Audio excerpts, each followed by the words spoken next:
All right. Welcome back, guys. Sorry for the delay right now. We just had some little bit of technical difficulties, but we're here in the business right here. This is FT Podcast, and what's up, everyone in the chat and everyone watching from YouTube and or Twitch. Uh, Basically, our podcast F tier is in your books, but we're here to talk about all kinds of anime and video games that we all enjoy. So I hope you find our talk show here entertaining, and for that, let's just begin the show. So for those in attendance and watching, though, who hasn't or at least watched the recent episode of Jujutsu Kaisen episode 20, we will be discussing the anime alongside Jobless Reincarnation for the first 30 minutes. We recommend, if you like to avoid being spoiled, to tune in around 30 minutes from here on end, or if you want to watch us on YouTube, just jump into the appropriate timestamp. So to kick off the show, I would like to introduce myself. I go by the name Kazo, and I'm a fighting game enthusiast with a broad love of anime. My favorite anime is Naruto for obvious reasons, and the fact that my favorite game is, of course, Tekken 7, as some of you may know. To the right of me on my screen, you will see Ray Ichi, my partner in crime for running H&E Gaming. His favorite anime is Fairy Tail, and he's also a Super Saiyan God rank in Dragon Ball FighterZ Z. So watch out for that. Say your greetings, man. Yeah, what's up, everyone? all right. So to the right of him, we also have Thicc Churro. So his love for anime knows no bounds. So he'll be sharing his views with us. His favorite game is League of Legends, and keep an eye out for him, for he is a diamond rank player in that game. Say hi, guy. How's it going, guys? All right. And now to the right of him, we have Bad Rice, also known with the fact that, unsurprisingly, he is an anime-loving gamer who also enjoys any type of anime at this point and holds a high critical taste in anime. For this episode, he'll be acting as the moderator for this discussion, and greet him as you would like. Well met, guys. All right. And finally, we have not the fact that we have Calgary's finest MTG streamer and also MTG champion here in Calgary. Please lay a warm welcome for the finest offbeat hero. Hello, I am Derek Browner, Offbeat Hero. I'm not the best MTG player, but we take it, and I'll be today's token white guy. Oh, right. That's me, dude. That's you. All right. Well, that's pretty much everyone in this podcast at this point. So now I'll be passing off the torch to my man, Bad Rice. Bad Rice, take it away. All right, so as Kazo here mentioned, my name is Bad Rice, and I will be moderating today's discussion. Our first topic today will be actually the review of the most recent episode of Jujutsu Kaisen, episode 20. To start, my opinion of the most recent episode is that this is perhaps the greatest quality animation we have seen from Jujutsu Kaisen. The choreography and articulation of movement by the characters in this episode far exceeded that of any other episode in my opinion here. Given that the next episode was shown to be a baseball-related episode, I can with some confidence assume that this might be the pinnacle, if not the climax, of Jujutsu Kaisen this season. Now, we are very lucky today to have our current cast of hosts here to discuss this episode. We have a variety of different types of watchers, with some of us watching religiously as the anime comes out, to those who choose to wait, and those who wait to watch with another individual and or group. Those of you out there should know, the experience of watching an anime or TV show can be skewed throughout weekly watches compared to at least, binge sessions, which can cause a discrepancy in the way an anime is viewed. Luckily for us, we have Ray here, who actually binged the entire anime within 2 days, allowing us to see, that different perspective. Given how, we know that, binging an anime can almost create a bit of a recency bias with the way you view episodes.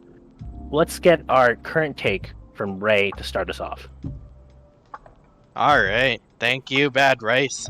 Yeah, in terms of watching it, I've heard quite a bit about Jujutsu Kaisen for quite a bit, and I haven't really watched the anime until we were gonna do this discussion, and I love it. Like everything that's in it, it has very good stylized in terms of like Blue Exorcist style animation and like how they make the characters and whatnot. Like it's pretty like on point. So it's very nice. I do love animes that are like all about like fighting demons and things like that.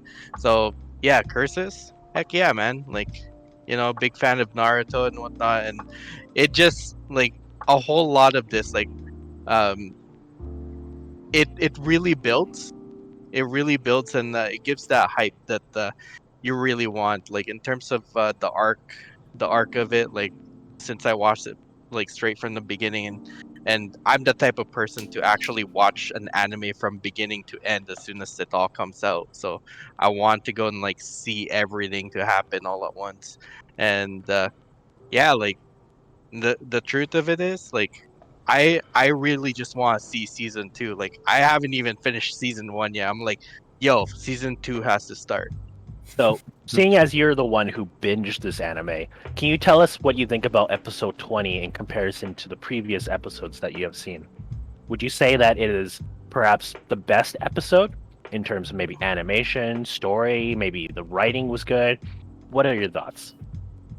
Like the story wise, to be honest, for me it just kind of went a little askew for myself because they're trying like it's all about like the exchange, right? Like they're doing the exchange, they're fighting each other. Next thing you know, these special grades just comes in and then starts kicking like everybody, and it's like, yo, what's going on, And it's like, story wise, like I said, it threw me off a little bit, but I think it's a good twist, because it means that the villains aren't exactly letting up in terms of, yo, we need to get this guy, we need to take we need to go and take his curse, and we need to get him on our side, and yeah, screw all of the other curse masters, Yeah, and then as at the very end of the episode, we also saw Mahito showing the actual true intention of that attack as well, being a finger of Sukuna, right? Mhm. But yeah, thank you for your opinion. Of course, not very commonly do shows have someone who's literally binged an entire anime, but that's very impressive of you. Let's move on to Kazo. Let's see what you think about that most recent episode. Give us your thoughts. It's been a full roller coaster ride of emotions, though. Let's just say that. I'll pretty much add on to the fact that like even for this anime alone, it's only been 20 episodes, and yet we've experienced a whole slew of like good action scenes that we haven't even seen from any other anime at this point. Whether it's from Naruto or like even I'd say even put up to the pinnacle is even Attack on Titan of like giving that sort of spiel of like hype that we pretty much as true anime fans out here just deserve into itself. The fact that like how it escalates for each episode, it's hard to distinguish like how one episode would be like, let's say, has it starts up strong and then has some sort of like falter in between.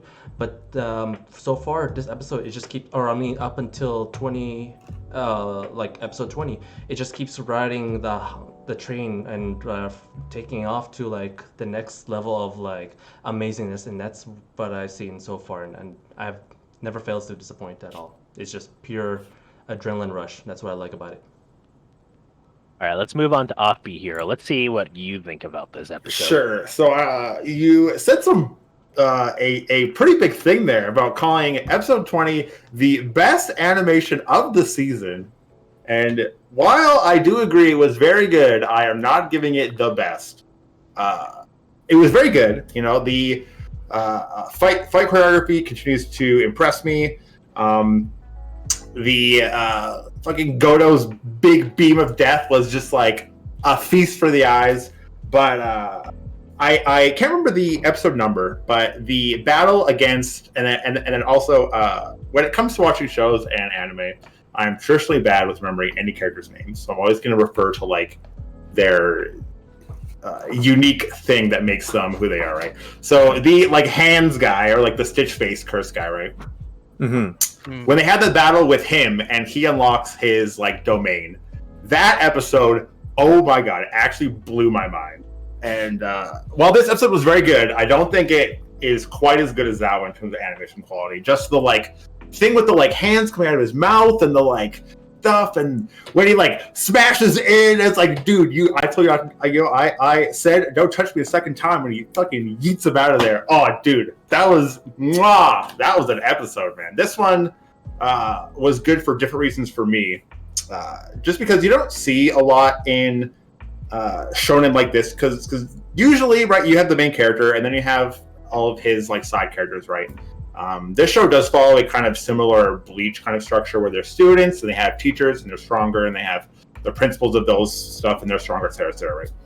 And like, of course, the people at the top are super broken, super OP, but you don't really see them use their powers too much until like the end of the series, and then they're forced to like come out and do their big super move. But like, no, Goto's just out here fucking bitches up left, right, and center. Doesn't give a shit about anybody. They had to make a specific sphere just for him because he's so broken that even the show recognizes, like, even the villains are like, we can't mess with him. We have to make an anti-Goto force field or we lose immediately. And even that wasn't enough. It took him like a half hour maybe to just like bust into it anyway. I do like what they did with this episode just to really kind of flex Goto's power. But I don't think it was the best animated, even though it is up there. It's probably maybe second best. But I mean, I don't know about you guys, but I'm pretty hyped about the baseball episode, mainly because I have no idea how they're going to transition from this to like baseball. Like, Goto just obliterated half the planet or whatever with his stupid laser. Another like, okay, I guess we're just gonna like go play some baseball now. That was close, guys, huh? Some downtime. Yeah. All right. Now that we have offbeat heroes, let's finish up with Thicc Churro. All right. So what do I have to say about Jujutsu Kaisen episode 20? I mean, you guys have all said it, and I have to agree. The choreography in this episode, like, I'm not specifically talking, like, obviously about Gojo and Toto and Yuji teaming up against the special grade, right? That fight scene was so well choreographed. It was like, it was amazing. Like the use of Toto's powers was so creative and so well done. Like, it's a simple power if you think about it on paper. It's just you just switch places with one person. But the application of it, showing us why it can be really, really strong, was so well done. Hands down, best choreography I think that the show has ever seen. Was the animation the best? I have to agree with Offbeat Hero here. Like, it was good. It was great. It was fantastic. But the animation shown in episode 13 when they fought against Mahito, by the way, that's his name. Much like it was much better visually done. The other thing is like that you asked, was this the best show the series has seen? And I would say no. Episode 12, in my opinion, was the best episode, solely based on the emotional carry that the show got us to in that point, right? Like, Yuji had lost his friend, what was it, Junpei. Like, the death of Junpei and the snap of Yuji in fighting Mahito, like, that episode, for me, has been the best so far that Jujutsu Kaisen has presented. And obviously the fight thereafter was visually stunning, and it was like, the stakes were higher too, right? Like, we didn't have Gojo to bail us out on that one, right? We had Sukuna, but it was for very different reasons. And the best thing about the show is that you can't rely on Sukuna all the time, right? And I think they've done a very, very well done of that. I did like that they flexed Gojo's powers. I like the tension that they're building up between Gojo and the principal. And I also like that they showed that the principal, they just kind of like showed a little bit of his power, but they didn't show exactly how he uses it. They're saving that one for us, you know, and I'm excited. In a very good direction. and I'm excited to see what comes after. Honestly, like if we're going baseball, I want to see like some super like Dragon Ball Super baseball like style. Like instead of like Super Saiyan, they use their curse techniques to fuck with the baseball thing. Like I want to see Toto switch places with the runner and just get him out. You know, like that's what I want to see. All right, given what we've heard about this episode, we have a lot of varying opinions here. Let's talk about how this episode, and maybe if not this episode, just an anime in general, compares to Demon Slayer and Demon Slayer episode 19. For me, in my opinion, of course, the animation, I would say, matches the level of Demon Slayer episode 19, if not surpasses it due to, the choreography, the articulation. However, I am a bit biased towards Demon Slayer because I truly believe that the story, as well as the musical entanglement of the themes as well, the combination of this made that episode 19 a lot more impactful than Jujutsu Kaisen episode 20. And to me, I feel that Demon Slayer episode 19 still edges out the slight margin by being a slightly better all-around episode. For everyone else here, I want to ask the question, does this anime compare to Demon Slayer, which has been seen as probably one of the best shonens of our era, and rising as one of the big three? Does it compare to that, and does your favorite episode of Jujutsu Kaisen compare to episode 19 of Demon Slayer? Let's start with Offbeat Hero. So I'm going to immediately say that episode 19 of Demon Slayer better than episode 20 of Juju. That's mainly because this episode of Juju didn't feel like a finale of anything. It was just like a wrap up of the this kind of mini competition tournament arc, whatever you want to call it. They're just tying that up. But the episode 19 for Demon Slayer, it was like the entire season had built up to this one moment, right? Like there's so much impact and gravity in him unlocking his firepower, and again, I can't remember the characters' names in Demon Slayer anymore. I haven't seen it for a while. But the sister unlocking her demon blood power. Oh, come on, Netsuko, dude. thank you. Netsuko getting her demon blood power. Them teaming up, using it in conjunction in what seems to be an utterly hopeless situation, right? We had already seen the Spider Boy just beat the shit out of them. They were down, they were beat, they were in such a bad spot. MC goes all in on it. Jorge, what's his name? Tanjiro goes all in on this one move, puts all his eggs in this last ditch effort. And it's not revealed until episode 20 afterwards that even through that, it wasn't quite good enough. The Spider Boy still lived with his fucking hacks where he strung his head back together, some bullshit. And just that whole moment felt like what the entire series had led up to. So maybe I'm just more caught up in the emotion that they had built there. That makes me feel like episode 20 of Jujutsu Kaisen just doesn't live up to that. While it was very cool and had very good choreography, you can tell they just dumped a shitload of budget into episode 19 of Demon Slayer. And for that reason, I think that one, or I think Demon Slayer surpasses Juju in that, or in that level anyway. And would you say Demon Slayer still surpasses Jujutsu Kaisen overall as an anime? Even in terms of maybe a shonen genre, what do you think? There's things that they both do very well that it's hard for me to say which one I think is the better overall experience.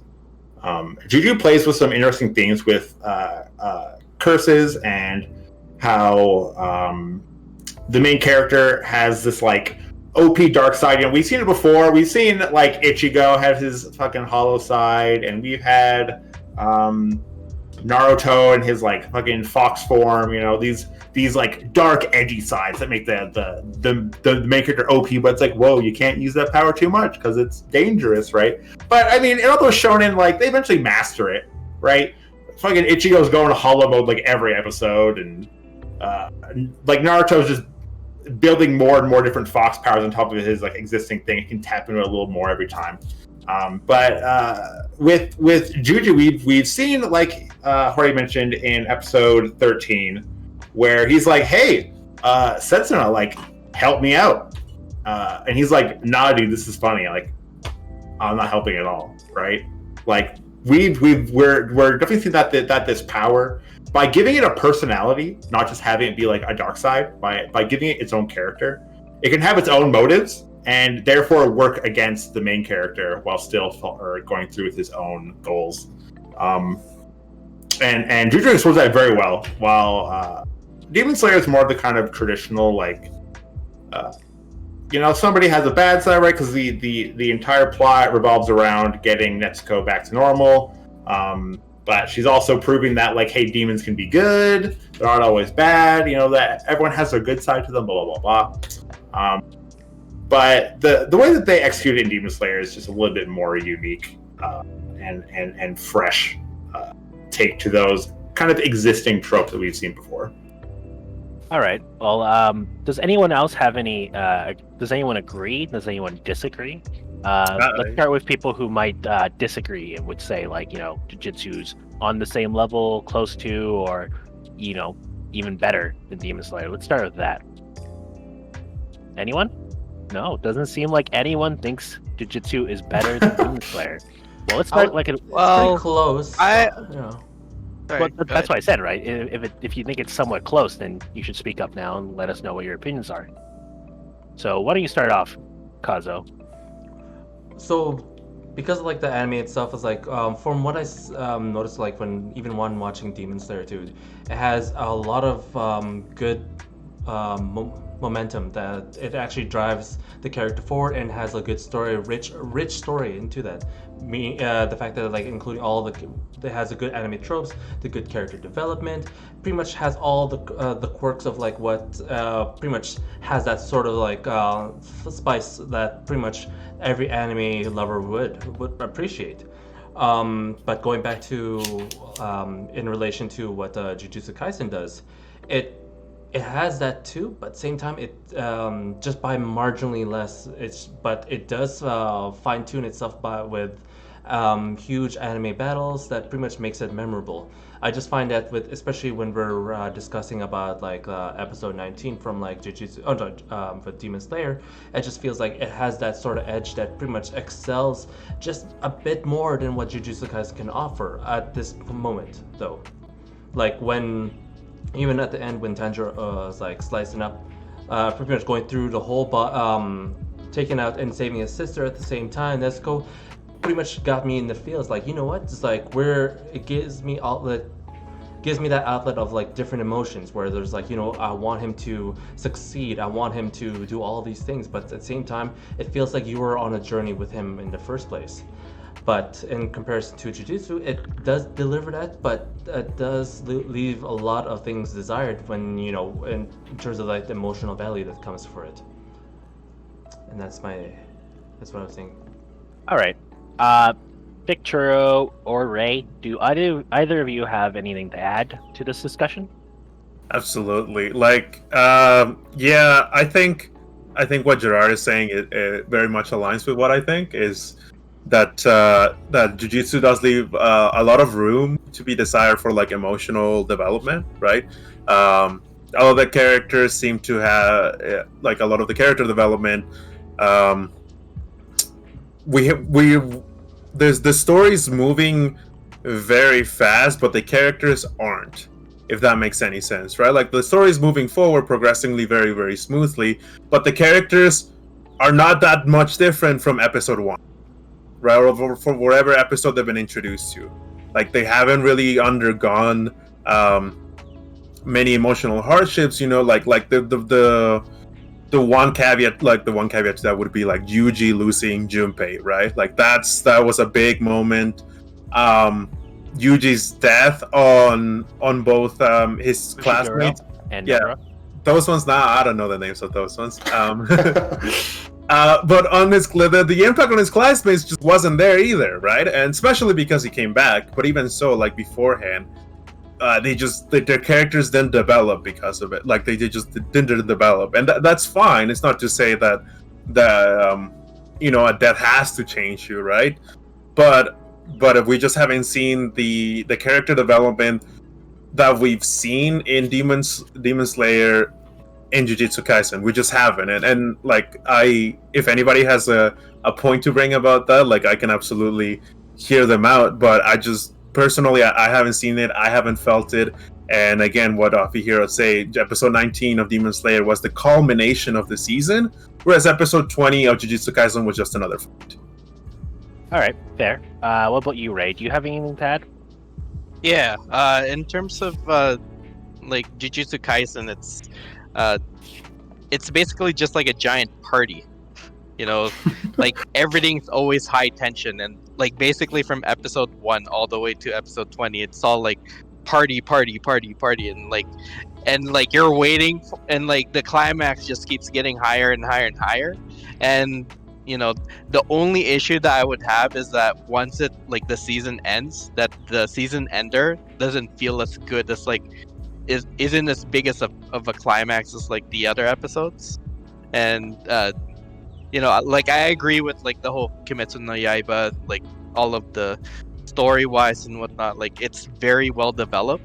And even though like it's not as huge of a hype as like the episodes of Jujutsu, it's like you feel a whole lot more with like the characters and stuff. Like, wow, like I am going through that whole thing. The only thing that or one of the things, sorry, not the only thing, one of the things that I think Jujutsu did really well though is the fact that there's not much fillers. Like, you're not like, oh, like in Dragon Ball, you see like Goku powering up Spirit Bomb for like 10 episodes, and you're like waiting for like crap to happen, But Jujutsu like does that very well, that it keeps going. But then if you think about Kimetsu no Yaiba, does the same thing too, just in a much more like slower way.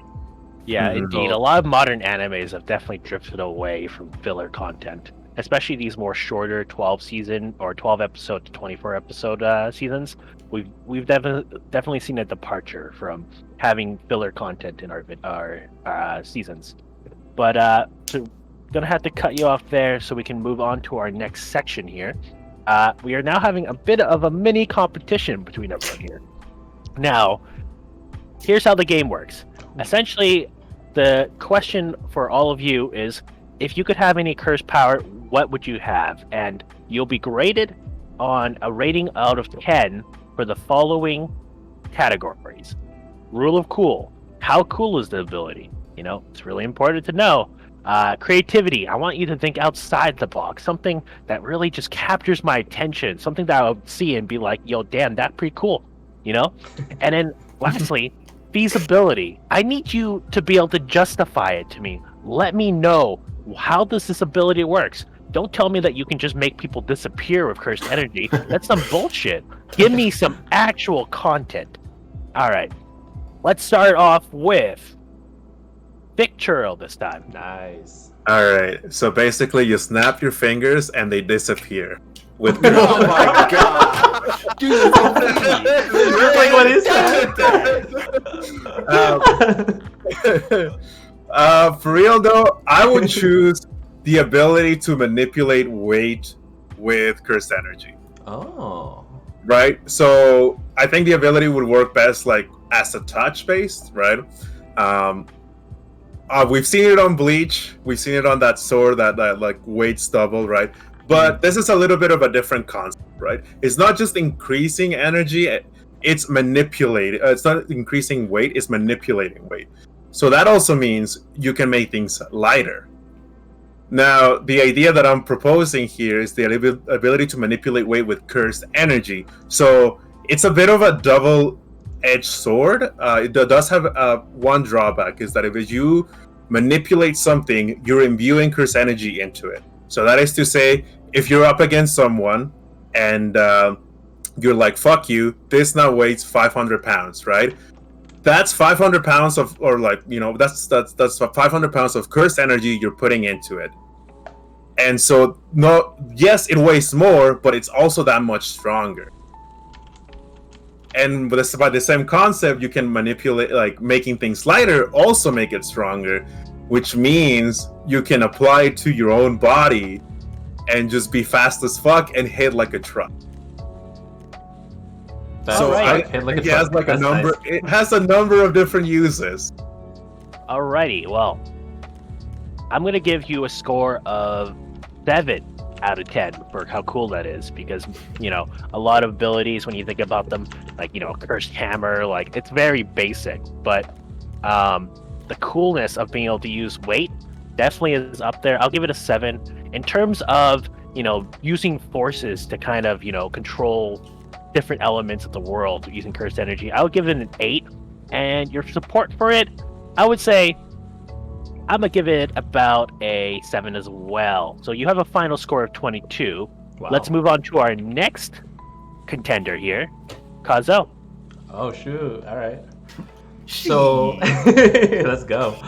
So I was looking back at it, especially with like the cursed powers into itself, especially from Jujutsu Kaisen. There's like all different types of like abilities that you could pretty much manipulate, or at least come and go and as you please, based on emotion and whatnot.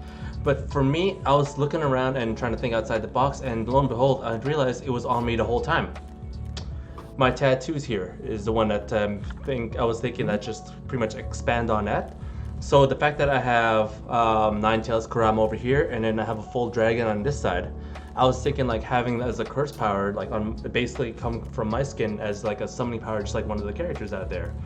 And I could bring it out at will whenever I please. And then by the time at some point, let's say when the battle's over, it would just come back and be sealed into my own skin as a cover-up. Alrighty, well, I think my final score for you, because I think that having the tattoos there is a really cool idea, right? Yeah. I'm going to give you an 8 for cool. That's a little bit cooler than, manipulation of weight. However, because you are pulling out I do like that it is a tattoo-based cursed ability. Yeah. But creatively, it doesn't quite hit outside the box. You are using like, Shikigamis to like summon apparently, but it's got to be a 7 for me for creativity. And in feasibility, I'm gonna have to give you a 6. Hiding it under your skin, that's a cool way, but I'm a little bit critical here. I'm gonna give it a 6 just because there's no deeper scientific or even like physical or physics-based approach to it. All right, that's fine. And so your final score is actually a 21, which puts Churro in the lead at 22. Nice. Now let's go on to Offbeat Hero and see what he thinks. All right, so before I start my thing, I'm going to defend Kazo's ability a little bit. Oh, okay. Something that you didn't think about, some big brain thing, all right, is that now, changed my opinion too. If Kazo is in the anime, right, we have a real plot reason for him to rip his clothes off. Because he has to get to his tattoo to like pull it out of him. He's got to tear his shirt off, and then do you know how big of a like reveal that would be? Maybe he'd wrap himself in like bandages to like hide his tattoos, and then as he has to use them, he like reveals them, like fucking pulls a sword out of his arm or some shit. And he like pulls his shirt off, and a fucking dragon flies out. Like, you know how sick that would be? Oh man, that'd be so dang, cool. Another shirt down again. Yeah. Actually, the dragon comes out, wraps around him, and then flies away. That's what I'm saying. Yo. All right, does my score change now or what? Unfortunately, I considered that when I was thinking about it. Okay. It remains at an 8, but that's still a pretty good score for how cool that is. Thank you, Offbeat. Much love. Offbeat Hero, let's see what you got as a cursed power. What's your imagination leading you to? So I had a lot of trouble with this, actually. I talked with Kevin about this a couple days ago, about how the rules around cursed energy really kind of just falls into the like superpower trope, where I mean, there's not really hard rules into what cursed energy can and can't do. We keep seeing new characters manipulate it in new and innovative ways. Because it's so wide and so just kind of anything goes, I had a hard time working within this like sandbox of like limitless creativity, right? But I decided to settle on what would be the most broken shit. And what we've learned is that cursed energy that messes with the laws of physics is generally the most busted, right? We've seen Godo's ability to manipulate the like infinite space between particles, right? That's kind of how his ability is summed up, and how just busted it is by making like infinite bigness, infinite smallness, infinite nothingness, right? This kind of infinite idea that's like based in physics kind of makes his power just like off the charts broken. So what I was thinking is using your curse energy to vibrate things. So on the surface level, you know, you can match the frequency that something vibrates and cause it to break, right? You can break glass, you can break rock. As long as you match the same frequency, it'll shatter. So that could be useful against in indoor areas. If someone's too close to a window, you vibrate it, it breaks, gets them right. If they're holding a weapon, you can like vibrate that, it breaks. But when you go a little bit deeper, you think about that molecules vibrating is how energy is made. And so if you then deep dive down a little further into that, you can then vibrate stuff to set it on fire. If you slow down the vibrations by giving it the counter frequency, you can cause it to vibrate less, which then cause it to freeze. And you can really just kind of play around with how broken this gets by, if you just vibrate someone a whole lot, they just burst into flames. Or if you stop the molecules from vibrating, they just instantly freeze. Wow. And that applies to any object, because everything vibrates, right, at a molecular level. So you can freeze the ground, you can vibrate rocks to turn it into sand. There really is anything you can do with it. That's where I ended up. Just like, hey, curse power, fuck with physics, let's go. All right. Nice. Well, I love it. I think it's a really cool idea.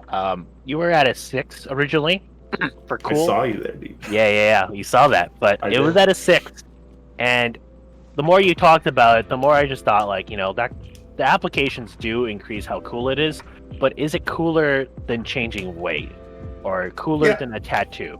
I thought about it. It's about the same as changing weight. Creativity wise, that's a, you know, we got Flash who already does that. You know, like that's a real thing, and like I do like that you went into a more scientific reasoning, which is why I gave you an 8 in terms of feasibility, but I only gave you a 6 in creative, which puts you at 21 points. Churro still sitting in the lead by a single point, Nice. with Ray having the opportunity here to clutch. Now, Ray, finish up your Jujutsu I don't Kaisen know. Those discussion here. are some really good ones. Oh yeah, I you gotta better hit us admit, with like something even big, man. vibration is pretty chill. But for me, I'd probably say transformation for me. But I do have to go and like grab DNA. So sort of like you know, the cursed doll. Like they need to have like a piece of hair of somebody, and then like they can actually hurt it and things like that. So for me, I would have to have like a piece of like hair from someone, and then by holding that thing, I can transform to that person. The only caveat I'd probably say is that I wouldn't have the same power as the other person. Although, if we're talking about having domains and whatnot, I'd say like since everything 100% hits on that, I would probably say I'd even have like the power when I enter domain. But that's the only time that I would be able to use their power. Reason being for so I'm giving myself a little bit of a limit there, because I don't want to be like you know, like Superman and not be able to like be defeated. But the whole point of it is, one, I still need to go and actually I still need to go and like learn martial arts and whatnot to be able to attack, and still be able to use like cursed weapons. So then that way there's like a bit of a distinction of it. The second part of it is that, yeah, once I have like somebody's DNA and I copy them, I can basically like just go in front of anybody and like mimic the other person, and then, you know, next thing you know, just pull something out and then like attack and kill them, right? So I'm Homie, thinking. you sound I'm like thinking, a curse user. Yeah. You sound like I'm- the bad guy. It does sound He's like a real that guy villain. now, right? like shoot, what's that girl's Mystique from X-Men, right? Oh, Like yeah. that Mhm. girl can like manipulate whoever for her to look like anybody, and then just destroy everybody, like everything from within. Like any organizations and things like that. I mean, So isn't Mystique traditionally an evil character? Yeah, I didn't. yes, yeah. Yeah, Destroying so it's still organizations- evil power. Destroying organizations does seem like a pretty evil thing, but we're not here to grade you on whether your alignment is correct. No, we're here to grade that power. And you know what, Ray? I'm gonna be completely honest. Shapeshifting, it doesn't quite hit cool for me. It's just missing. But you're close. I'm gonna give you a 6 out of 10 for cool. However, you did do something that was quite different from what other people are making. We got like molecules here, we got tattoos, but I'm actually gonna have to give you an 8 for Nice. creativity. So you're sitting there, and now here's the decider. Unfortunately, just having someone's hair and being able to transform into them just by the justification for it wasn't quite there for me. But I'll give you a 6 because you did go into it and elaborate quite a bit, which puts your final score at 20. Now, that means our winner today is Churro. Congratulations. Hell yeah. Before we move on, one thing I do want to say about Ray is that utility-based powers are often underrated, and they've always shown to me the most in a setting where like you have all of these broken shit, and somebody just has something that's just like useful, like utility-wise, like they shine through quite a bit. I just want to throw that out there. Tomira, I believe her name is, from My Hero Academia, like the bad girl that turns into other people with their blood. Yeah. Like that quirk, I think is like totally underrated, especially for a villain, right? Like it is insane what you can do with that. Yeah. So like I just wanna throw like a little, but like just a little comment there. I think race like shape shifting in general, like it's seen like as lesser than I think it could be, like it is, right? Oh yeah, it definitely in this competition, it's definitely not shining as great, just because we're rating on 3 categories, specifically cool, creative, and feasibility. But Yeah. as we play these games, we'll probably have better justification towards the future, and everyone will get a little better at it, I would say. But now we have to move on to one of our more controversial topics. Now, to those who are unaware, Jobless Reincarnation recently came out this season. The anime showcased a lot of great animations, wonderful water animation, wonderful, fighting animations, but there are different opinions that I would say span over this show. And I would like to start with someone who just recently started watching it. Let's start with Ray. Jobless Reincarnation, what did it do well? What could it improve? What do you think? And was there anything you didn't like about it? One of the things that I really enjoyed with Jobless Reincarnation is the narrative, like the fact that he's actually talking in the third, like I'm a different person and I got reincarnated and I'm talking about my life going into it. It's to me it's actually refreshing because I haven't really seen much anime actually have a narrative like that strong. So to me that was one of the things that I really enjoyed about it.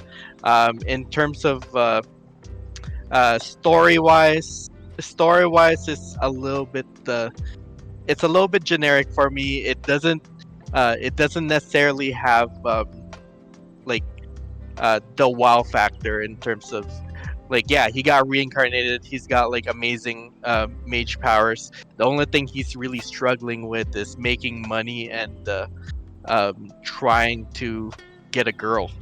And it's like there was no struggle in regards to that, and I'm just like, maybe there could be a little bit more, or maybe it's just hasn't happened yet. I don't know. But yeah, that was one of the things that I kind of saw that was lacking a little bit, was that I want to see like struggle somewhere. Oh yeah. Yeah. Alright.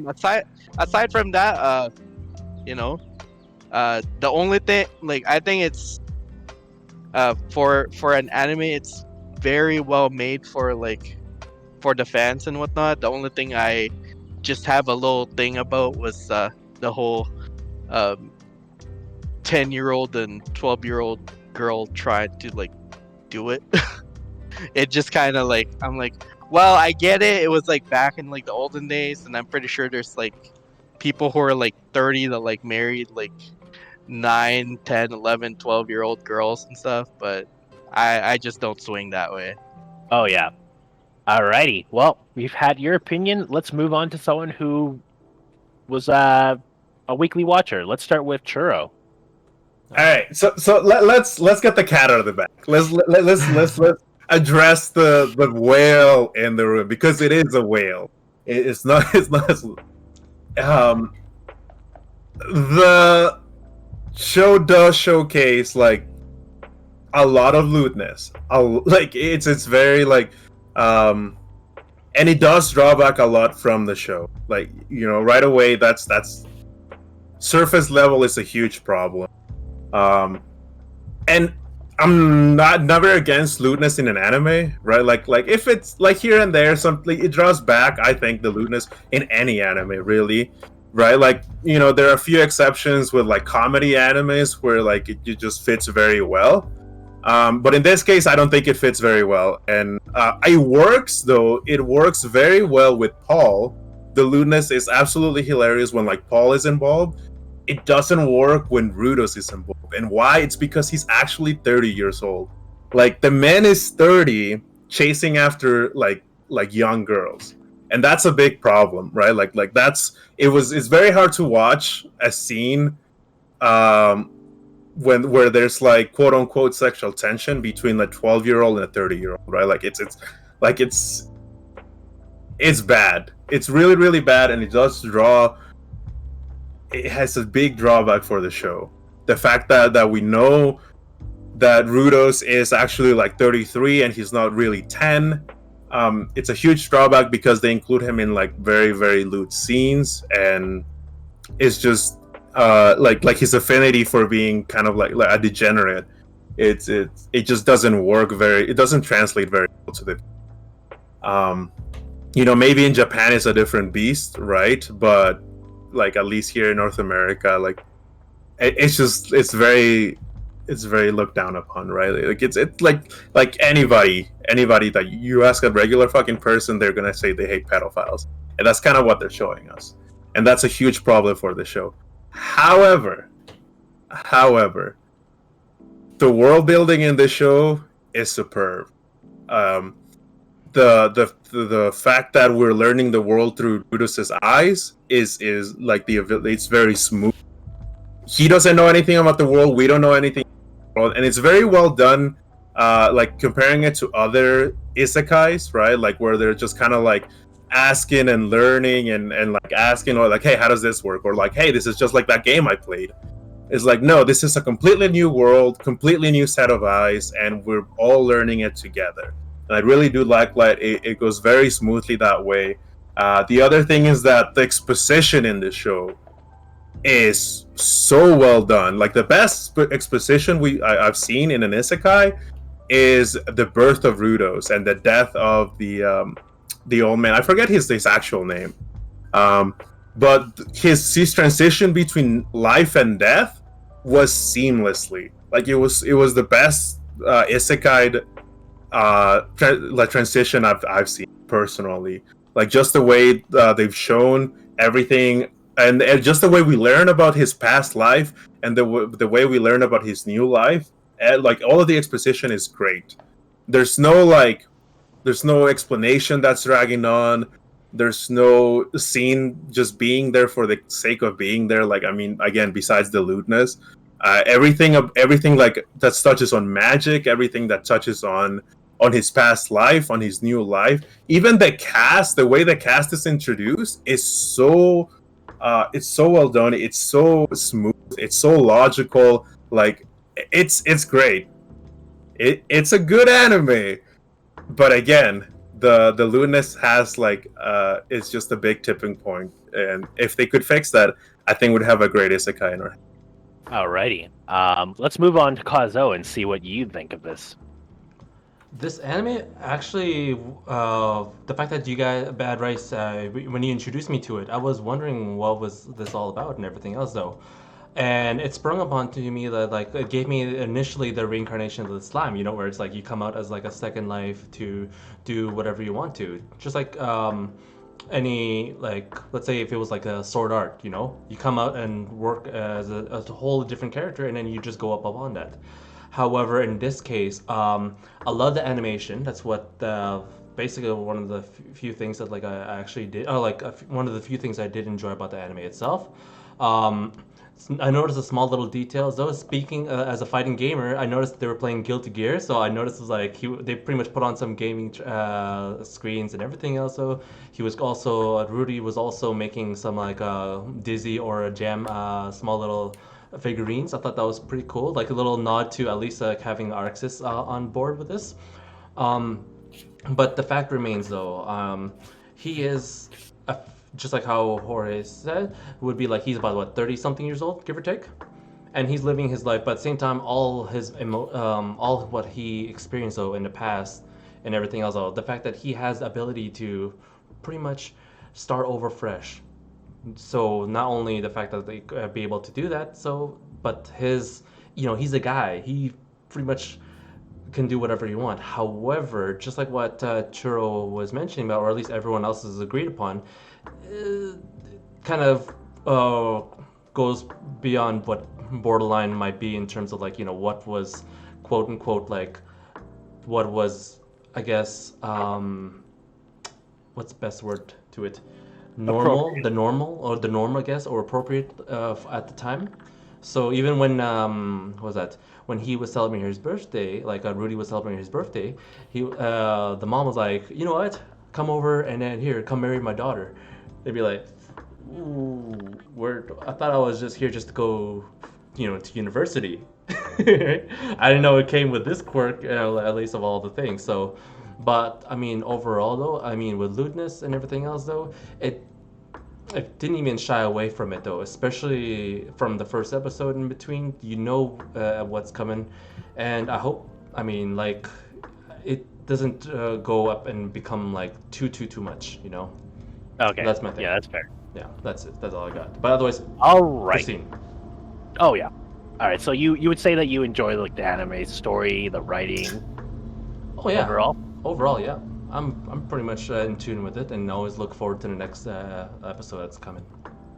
All right, and that leaves us to our last host here, Offbeat Hero. Why don't you take us away? Where do I even begin? I will start by saying this is probably the worst anime I've ever had the displeasure of seeing. It is completely terrible. There is no redeeming qualities. It is absolute drivel. Like, I stopped at episode 6. I could not physically watch anymore because it was just so disgusting. But before we get into why it is messed up, I'll cover the broad strokes. I don't know, I guess what some of you guys might say the more controversial topics are. We'll get to those in a second because there's a lot to unpack here. One, this is a problem I see with a lot of modern isekai, where the isekai part of it doesn't matter. So why is it an isekai?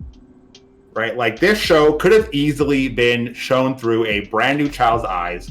We could have still learned all the new things about the world and how magic works and what monsters there are through a newborn child who still has no idea what's going on. There's no stakes in the real world. There's no way to get back. So really, like, it's like a weird setup to kind of fill that fantasy of like, what if I got to go to a new world? How cool would that be? Otherwise, there's, it's not like Sword Art where the real world has an impact because they want to go back there because that's where they're actually alive, right? Die in the game, die in real life kind of thing. But in this one, like, he goes to another world, but like, what was the point of the previous world? He could have just been a child. But that, of course, is why the anime is so terrible, because we have the intrinsically flawed premise of an adult in a child's body. I know a common meme that people have talked about, right? The like 300-year-old vampire, but like, oh, like, you know, it's not bad just because she looks like a child. She has the mind of an adult, but we all know that's like really just like pedo bait. This is the inverse of that, where we're now seeing this guy who is 30 to 40, depending on if you keep track of his growing years as a boy, right? Like if he was born at 30 and then he's 10 to show, is he now 40? So 30, 40, whatever. He's still a 30, 40-year-old who is not a good person. And I think it's not even borderline pedophile. He's just a pedophile. Like there are many scenes of him looting women who are above age, underage, doesn't matter. It just feels like whoever made the show like hates women or something, because literally no female character in the show serves any other purpose than to be a sex object for a male character. Like every single one is introduced immediately by their sexual features, by their like tits mostly, because they're all huge. And of course, maybe it gets better after episode 6. I don't know. I'm going from episode 1 to 6 here. I watched those in full. But in those 6 episodes, every character is eventually either looted by the main character or sexually assaulted in some way. And there's just no way around it. We can go through some cliff notes of the episodes, and I would love to right now. So let's take a little brief look here. Episode 1. 2 minutes, 11 seconds in, he immediately, by the way, this is 8 seconds after the mom is shown on screen. He talks about how big her tits are. Like 8 seconds it took to be like, wow, that's my mom. Look at this chick's huge tits, right? 3 minutes and 9 seconds in, talks about sucking on these hotties' tits for free, wonders why he doesn't turn them on. The dude's a baby. Like, what the fuck is going on here? 3 minutes, 36 seconds in, plays with a woman's panties. By the way, still a 30-year-old, you know, not a child. 30-year-old. This is a 30-year-old man. I don't want to ever reference this guy as a 10-year-old because he's not. He's a 30-year-old. At 3 minutes, 45 seconds, the maid is introduced, and 3 seconds later, the first thing that happens is the character says, wow, she's wonderfully endowed. Again, talking about her tits. At 11:32, there's sex noises from the parents' room for no reason. It serves no purpose in that scene, just for fan service, which, I mean, that's fine, I guess. That's one of the more fine ways of fan service. I'm not opposed to fan service. Fan service is fine. It's the way that this show portrays it. It feels so just predatory and unhealthy to me that I don't understand how anybody could enjoy watching that. And it becomes such a large part of the show that if you were to take it out, you're taking out like half the show. So we're still in the first episode. At 16 minutes and 2 seconds, Roxy's introduced, and then 8 seconds later, the main character, a 30-year-old man, talks about Roxy, who I did some like Wikipedia googling in prep for this. Apparently, I don't know if this is minor spoilers, but apparently Roxy's like 120 years old or some shit. She's like some other race or whatever. Oh, wow. Okay. There you go. Minor spoiler. She's super old. But at this point, and I mean, I guess in the anime, we assume for her to be like a teenager, right? We don't really know what her age is. It's not explicitly stated. She's, I would guess, somewhere between like 14 to 16, maybe. But at 16:10, talks about how her bush hasn't grown in yet, mentions that she is probably middle school age and a lolly. Then, about 20 seconds later, talks about her chest size. Let's move to episode 2, where it opens up, where he skips the parents' funeral to jerk off. He skips his own parents' funeral to jerk off to something questionable, where even the thugs that come in to like kick him out of the house, they're also repulsed by it, which only leads us to believe that he's still a degenerate asshole. I mean, we'll skip through some of the highlights here. I won't go through my entire clip notes because we'll be here forever. Because it's just so sapped with shitty things that this guy has done and these poor women that the writers have written in to just be nothing more than a sexual object. None of the women have interesting characters going on. They just kind of serve the purpose to be like perpetual fan service. But Roxy's caught masturbating. He calls her a growing girl. He's glad he saw it. Meanwhile, 30-year-old man witnessing generously, maybe 17, still fucked up, right? There's a scene where he's staring at Roxy's panties when they're studying in his room at night. Again, 30-year-old man, fucking checking out a minor, a minor, right? Spies on Roxy while she undresses, also steals her panties. Episode 3 has less stuff going on, but maybe some of the worst, actually. Sylphie's introduced, the little elf girl, right? Yep. Immediately when she's introduced, he thinks she's a boy due to her hair. But that, unfortunately, doesn't even stop the show from looting her anyway, because he immediately compares him at the time to a Shota, which is the male version of a lolly. And then, of course, later, there's a scene where they get wet in the rain, and then they go and they have a bath, right, to dry off and stuff. And this is when it's revealed that she is, in fact, a girl. If you take it out of the whimsical context of the isekai, it is a 30-year-old man hanging out with a 8-year-old minor, forcibly takes off her clothes. By misunderstanding, I'll let that one slide. But then goes on a monologue about her puss. Continues to talk about how it's something he's fantasized about through his computer, and then also says, and I quote, looks through his computer while his black lust whitey cannon to meet a paper handkerchief. So it talks about jerking off to this before. Whether that is hyperbolic of pusses in general or specifically about minors' pusses, which at this point could be reasonable, either way, pretty fucked up. Episode 4 is interesting because the premise of this episode is the maid and the mom are both pregnant, right? Mm-hmm. Yeah. Big drama. He then, to save the maid from getting kicked out, he then convinces the mom that the dad raped her. Which, not great, and we learned that it isn't true. However, after he convinces the mom that the dad raped her, she just gets over it. The only scene that we've seen for any kind of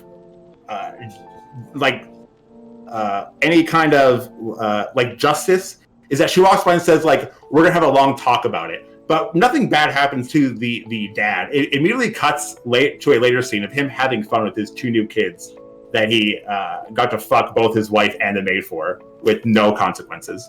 But after that, we learned anyway that he did in fact rape the maid in school. And it's still fine. And they just brush it off.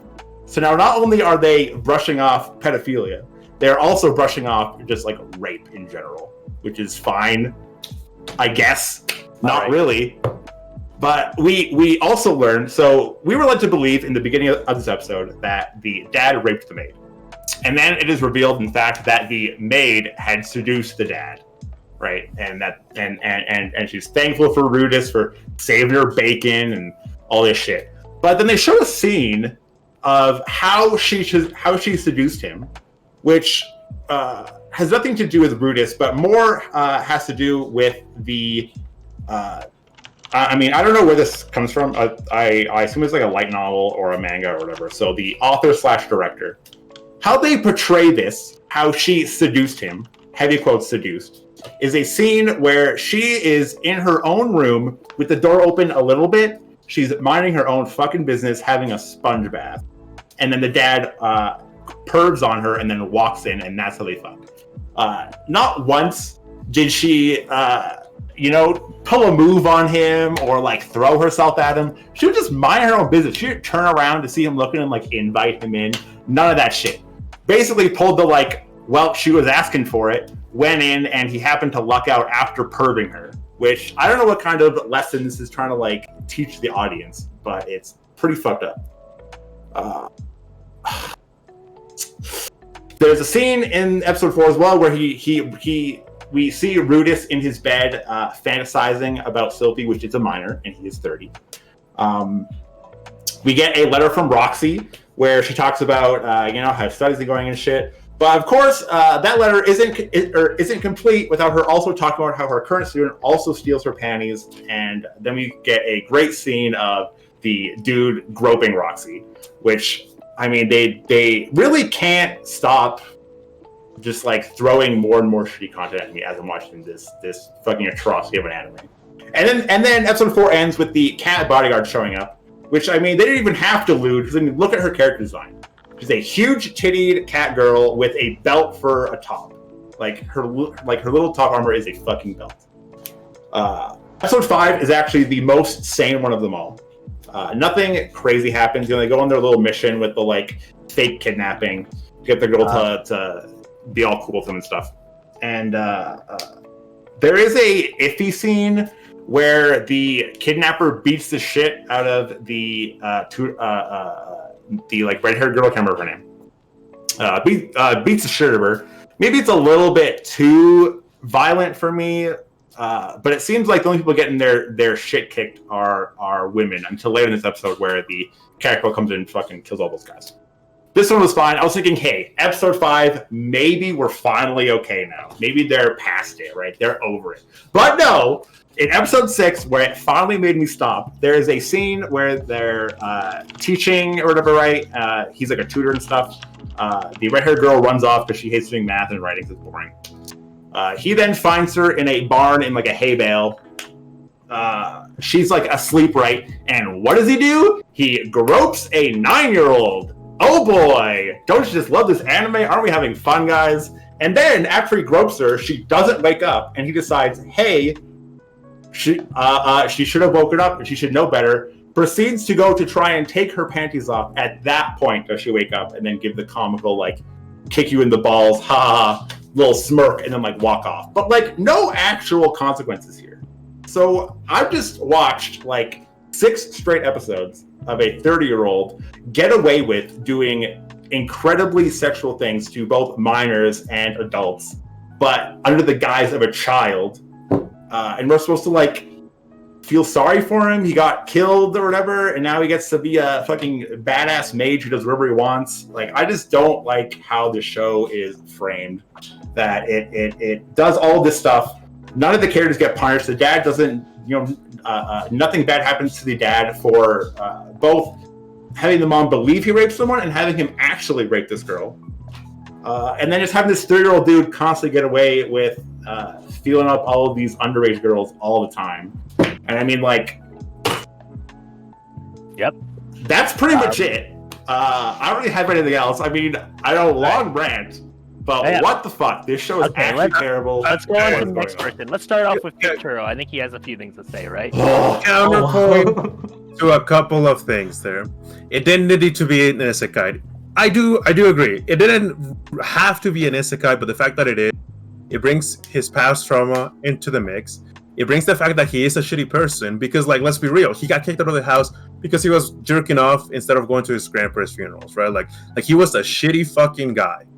And like when we see that continue through the anime, yes, there are no consequences that we've seen so far, and that's something that definitely can be improved on, right? Like there definitely needs to be consequences for his actions, but the fact that he is a shitty guy and the fact that he's like commenting on women's appearance only let like I see it like, yes, it's like it's super disrespectful, but I see it as a way to I personally see it as a way to grow. Like the character can only get better from here, right? Like the other thing that does bother me is the fact that it's when someone other than him shows it and the show's okay with it. Like for example, the prince grabbing Roxy, right? Because then it's like, well, then this just happens everywhere, kind of thing, right? Like that's the wrong message I feel like they're sending. So the only point that I would make about him shooting everyone and having that inner commentary is that only sets up a shittier person to be a better person later.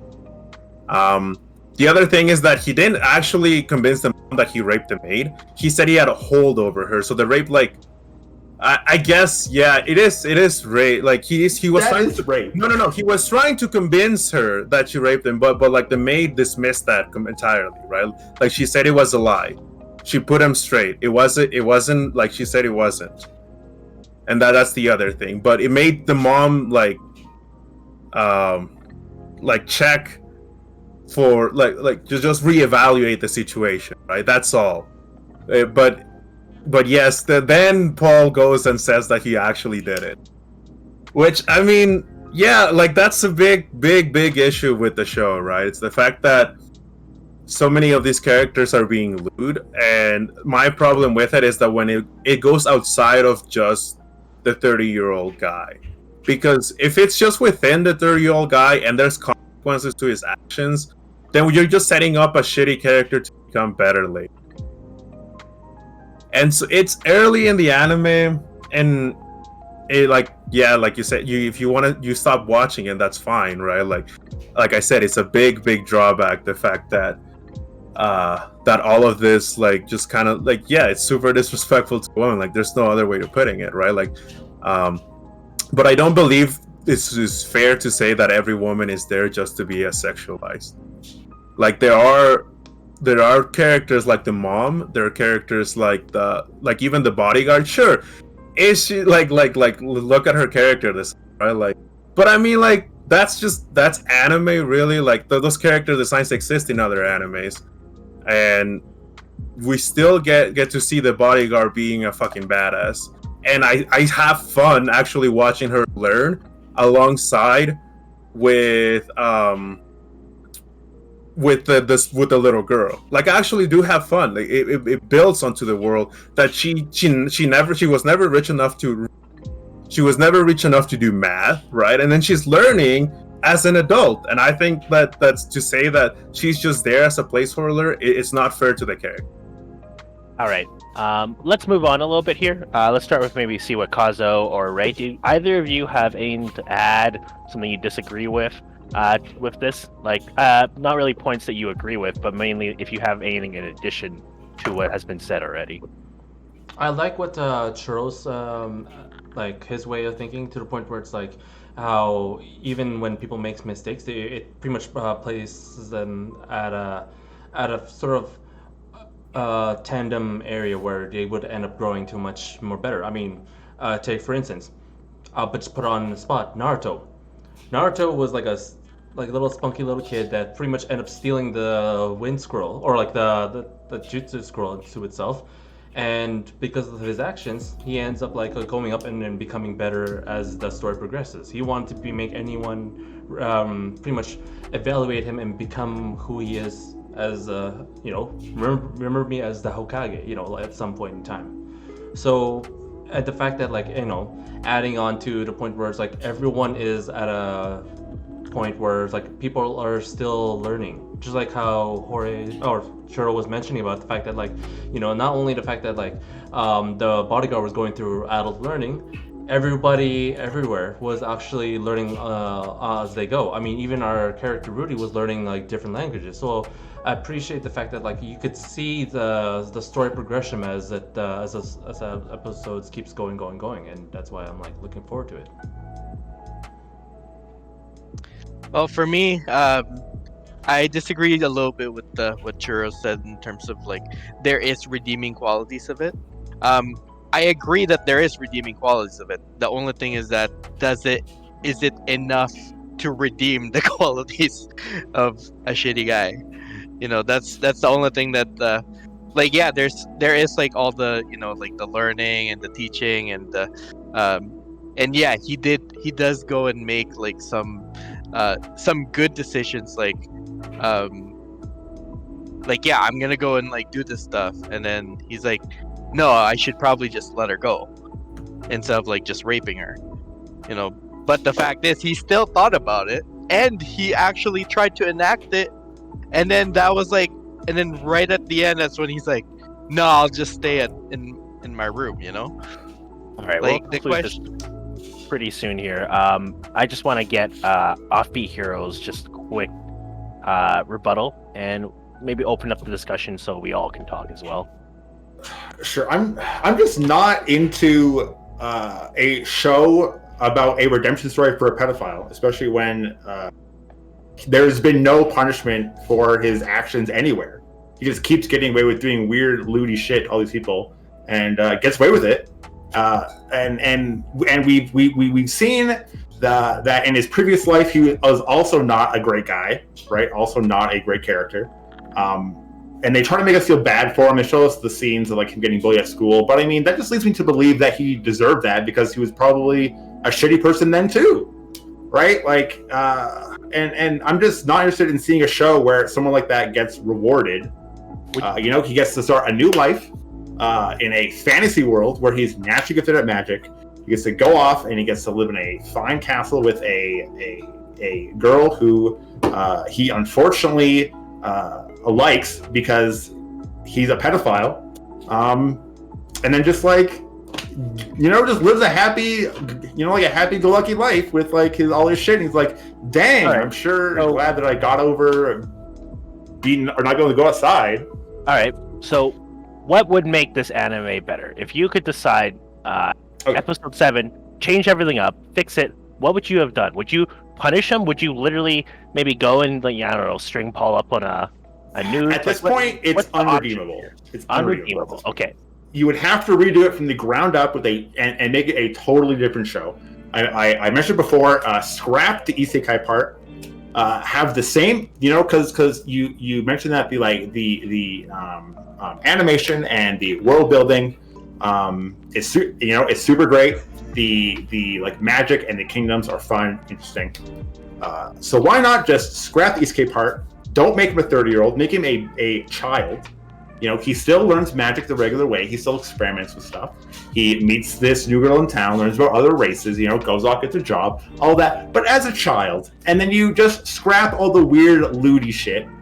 Because I mean, does it add value to this show as a whole? I don't think so. Is the scene of him checking out Roxy's panties while they're studying adding value to the show? I don't think so. So just scrap all that shit. Keep the good parts in. And then just have a different show.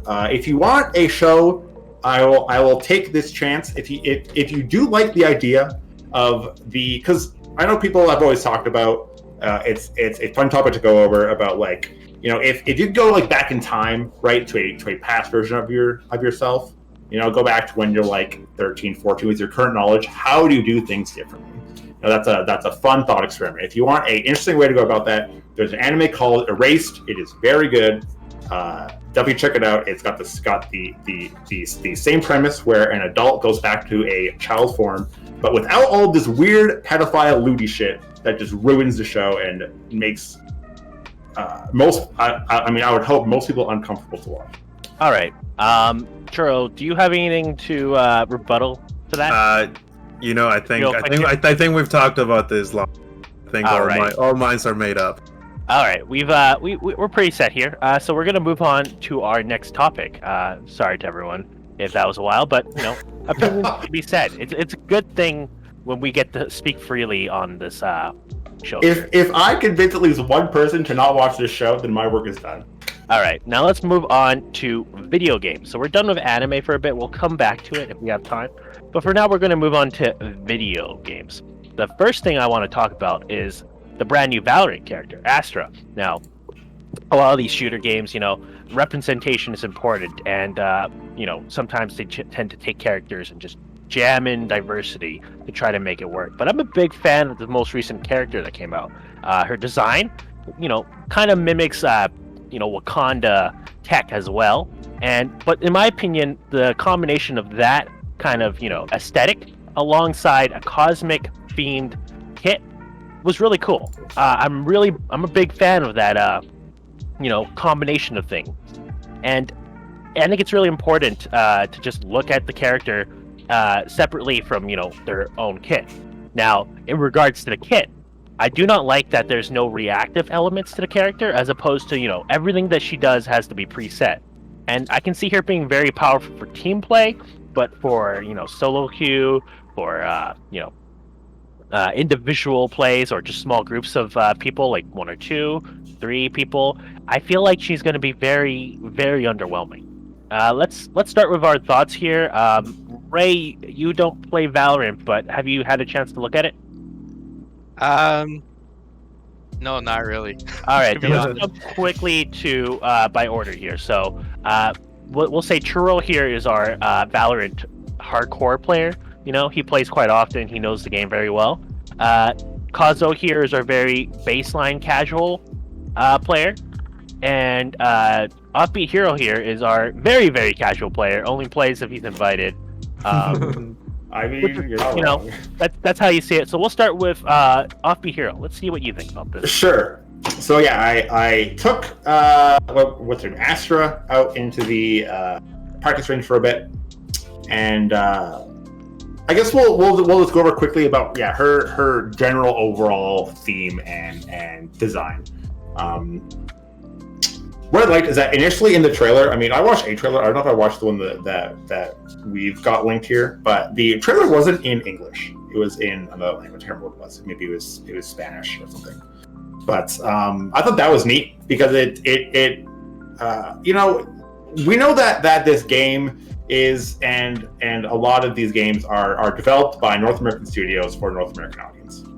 But by being able to kind of like branch out and really make these characters appeal to places outside of the US and Canada, really just kind of like makes the characters feel new and like unique and like interesting and not just like a skin over top of a white person, you know.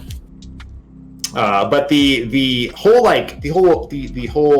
space and galaxy theme, super cool.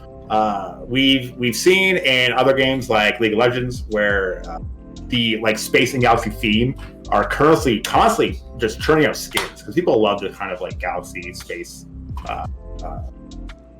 I'll say the aesthetic of it.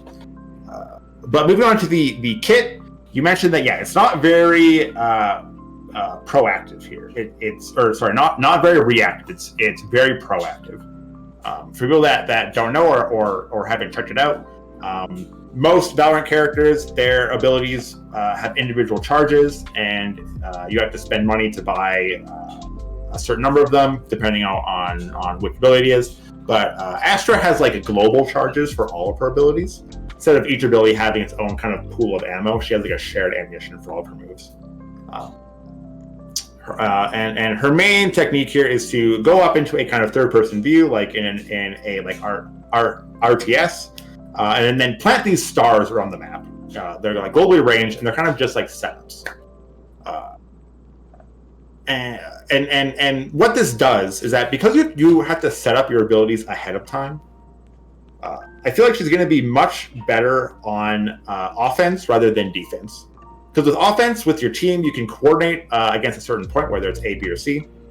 And you can focus all of your ammo there. You don't have to like guess, as opposed to on defense, you kind of have to guess. You'd be like, I don't know where the enemy team's going to go, so I can either try to put all my eggs in one basket, you put all on like A, and then hope they go there. Or I got to spread it out. I got to put 2 here, 1 here, just kind of cover the whole battlefield, which will inevitably end up with you wasting some of your charges because maybe they just don't hit B, right? Maybe they just go all in on A. You wasted 2 charges on B, and that's just like tough luck. So those are my first general thoughts of the character there. All right, let's go on to Kazo. Just let us know what you think. This character alone, I love the fact that you mentioned about Bad Rice. For Astra itself, she's got that sort of Wakandan feel, and I thought that was really cool how you mentioned that because actually I never thought about it that way because the first thing I thought in my head was like from Overwatch Sombra, just with the color scheme and everything else. So that sort of like gives that super modern cyber punk vibe sort of esque. And I thought that was pretty cool. Her alt is what generally pretty much opens my mind about it because you actually can see the whole entire map. You can pretty much go anywhere and then pretty much delegate what kind of setups you could pretty much do. So in terms of, let's say, if we're talking Dragon Ball Fighters, she has a lot of setup plays where you need to learn and think quick upon this 2 steps ahead upon your opponent before they pretty much know what you're going to be doing. she's a big setup character to the point where it's like it's really hard for even, let's say, anyone else who basically starting off, because I would say she's pretty much an advanced character for just like people who just starting out the game. Not one just to justify of like taking her out from any other characters, but I think she has the potential to pretty much change the flow of the game if done correctly. But otherwise, she's awesome character design. She has an awesome character design, and I look forward to seeing like pro players take a hold of her. All right, and now let's move to our Valorant hardcore player, Our Churro. expert, dude. Yeah, the See what you expert. I mean, they already talked about the design of the character. I could give two shits. It could be it could be a fucking swamp monster. A pizza character. So let's talk about the meat of the character. The abilities are, in my opinion, the most insane and creative abilities that Valorant has seen so far. Like, the fact that you only buy stars and you can use a stun, a pull, or a smoke is incredibly useful. Like, she's so versatile, and I think she's just gonna have a place in the meta, whether it's like competitive, or in the pros, or competitive, like in solo, because she is like, she's insanity. Like, yeah, sure, maybe you put like a thing or two in case they come B, in case they come A on defense. But the fact that there are so many other characters that can get you that information, let's say whether a Phoenix pushes aggressively with their blinds, whether a Soba arrows, and then you see where they might rotate into, and you invest 1 or 2 stars, and you still have 3 left. You invest 1 or 2 on a push, and you still have 3 left for a retake or for a rotate. That's insane.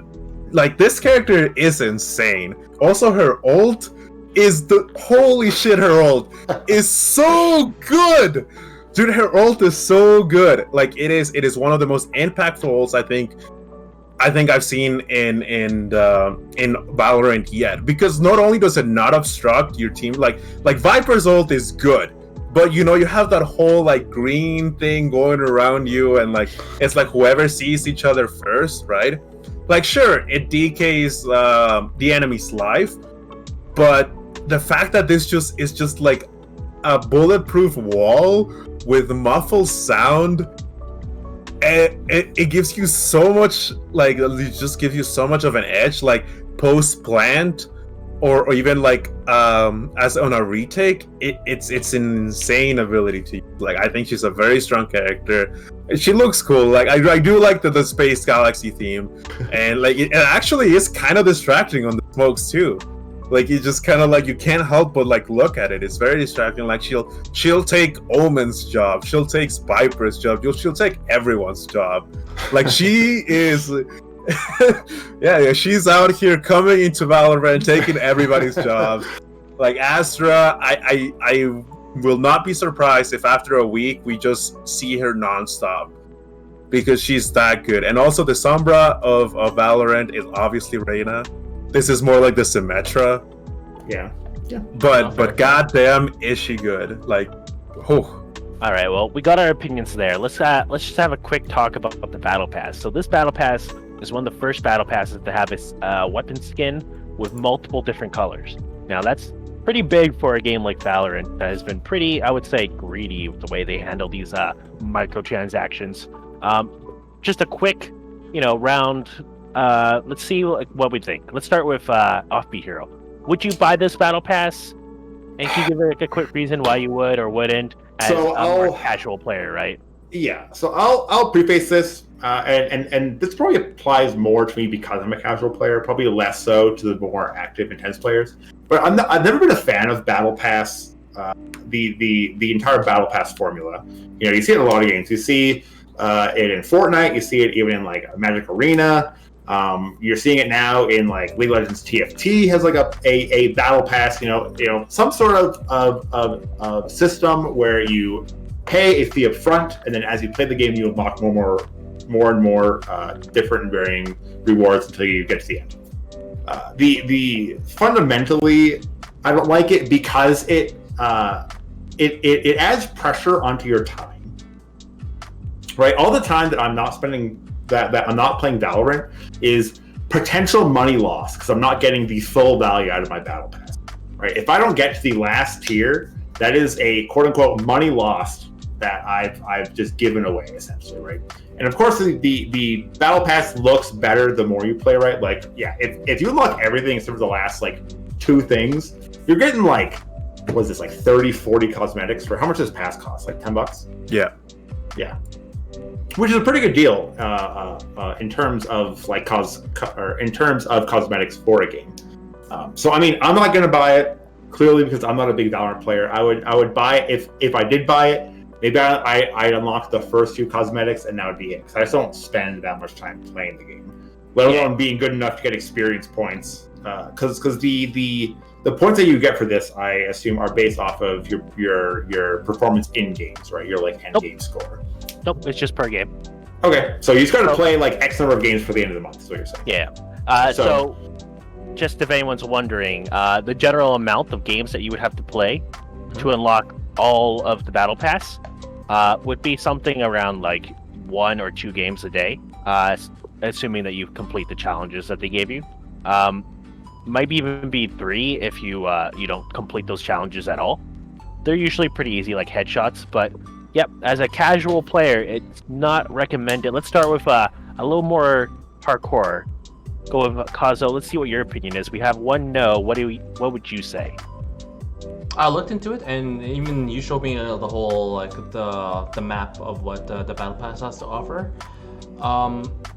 Otherwise, I would generally lean to no at this point, just like what Offbeat was mentioning about that, like how much effort you have to put into in order to at least play some. I mean, you need to put your effort into it to make something magical. At least you may get your money's worth. But I would say even for me, I'm super casual. The only time I get to play would be when I see the rest of the guys playing. I wouldn't see myself playing like by myself or like going on solo queues. As much as in terms of like the finesse of like what the color scheme would be in terms of like what the battle pass might be, I would generally say is like if there would be a chance that like let's say a battle pass can give you the option of just choosing just one of what those guns that give you like throughout the whole battle pass in the season, and then you have the option to choose one of those. I mean, like one of those guns, let's say, I want to choose this color, rather than having to, give a certain set, then I might consider, but otherwise, no. All right. So it's a no for Kazo. He gave also a really cool idea of, being able to pick a skin at the very end. Yeah. And that'd be like a cool concept. And let's finish off this topic with Thicc Churro. Give us your thoughts. I mean, yeah, generally battle passes are geared towards like the players that play quite often, right? Like for example, if you were to opt out into a pass, like yeah, you are putting a time, you kind of putting your time on your gaming time on a clock, right? Like you're signing up for that game because you're gonna play it for a while, right? And I think that's what's nice about the battle passes is that they offer a cheap alternative for like people that play quite a bit, right? And like obviously Fortnite was the first one to do it, and then it's just been everywhere, as Hero said. And I do like about it. That's what I do like about it is that it's cheap for those people that do invest a lot of time into the game. Is this battle pass worth it? I mean, Radianite is worth it. Like you always get your money back on Radianite, which is nice. It's the nice thing about the Valorant battle pass. The stickers are worth it, like you in this one time around you got the dumpster fire and is this a drone? The frog theme things, like the frog skins are pretty cool, they're pretty cute, and the knife is good looking. The cavalry skins are not my personal styles, but it's like the skin is the Valorant pass worth it. I personally I didn't buy the last one. I'm not gonna buy this one. Because like as soon as you get like all skins for guns, there's no real reason to change it. Like there's no real reason to swap out skins in between games. You kind of even forget about the skins that you have. You just use your main skin and you're like, that's it. That's the skin I have, right? And like I wish there was a battle pass for stickers, or if you could just buy a certain sticker for a very, very cheap price, right? I think that'd be cool too. I don't think that the Valorant Pass is only worth it if you don't have like your skin collection, fully fleshed out yet. But once you get that, like the Battle Pass just loses its charm. It loses its value, really. Like last Battle Pass had like Korean Heart spray, and I was like, oh, that's cool. But am I gonna spend $10 just for that one thing? No. Alrighty, well, we got 3 no's. If you're out there and you think about the Battle Pass, it's a no. Probably don't get it. Unless, of course, you don't have any skins and you're planning on getting more hardcore into the game. But we're moving on here, and to our next topic is Valheim. Now, all 5 of us have played Valheim, as far as I know. And we have all had at least varying levels of, playtime. I believe me and Thicc Churro played quite a large amount of hours into this game. Kazo has been joining and playing quite often as well. Offbeat Hero tunes in, once in a while. And Ray, you are our fresh noob to Valheim. Now, this game, I would say it's pretty amazing. I've put a lot of time into it. But realistically looking at it, it's kind of just a fancy, Minecraft at the end of the day. And I'm still going to keep playing it due to, the exploration and the fun that you can have with your friends. But I struggle to see or think about what would make this game better. I do know what I would add, but what would you guys say? Let's start off with Kazo. Oh, shoot. All right. Frankly, I love this game. The fact that, it does put up to the point where it's like, co-op survival adventure. This is actually my first co-op survival adventure, and I never played Minecraft whatsoever. This game, for an alpha test and everything else, though, is pretty much leagues upon what other alpha games would be. Knowing the fact that, if you look at the sky, the water theme, I could just sit there and just look at look at those anytime I want, and it's just mesmerizing to the point it captivates me. The fact that you're able to work with other people and then go for the same goal, which is exploring what the world can give you. If there's anything I could change about this game, you know what? I would generally say the fact that when you're using your stamina, it drains a lot more than what I could ever achieve. And I would generally say at least make it slower so that you could do a lot more in terms of skill and everything else though. Probably add some more extra weapons, add on top of that. Maybe give us a gun or something, at this point I noticed when you're Give us a fucking gun. I noticed it's roll up you on look it. around. Imagine we saw a fire sword all of a sudden, we just I was like, yo, this is if we have fire swords at this point, in this game, whether it's through mods or anything else though, the mods can be endless and limitless. So I would say give us a gun, have us fly over on a dragon and just do dragon wars and just go on Game of Thrones and just burn people, you know what I'm saying? You ever drive by on a dragon? Oh, man. Also, while we're at it, we should give a big thanks to Dr. Chocolate, who was rating with a party of 18.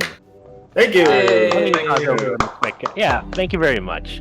But back to the conversation. So, Kazo, you would say that essentially all you would want to do is add, expand the creativity sides of Valheim, just to, add in those extra options, just let it go crazy, right?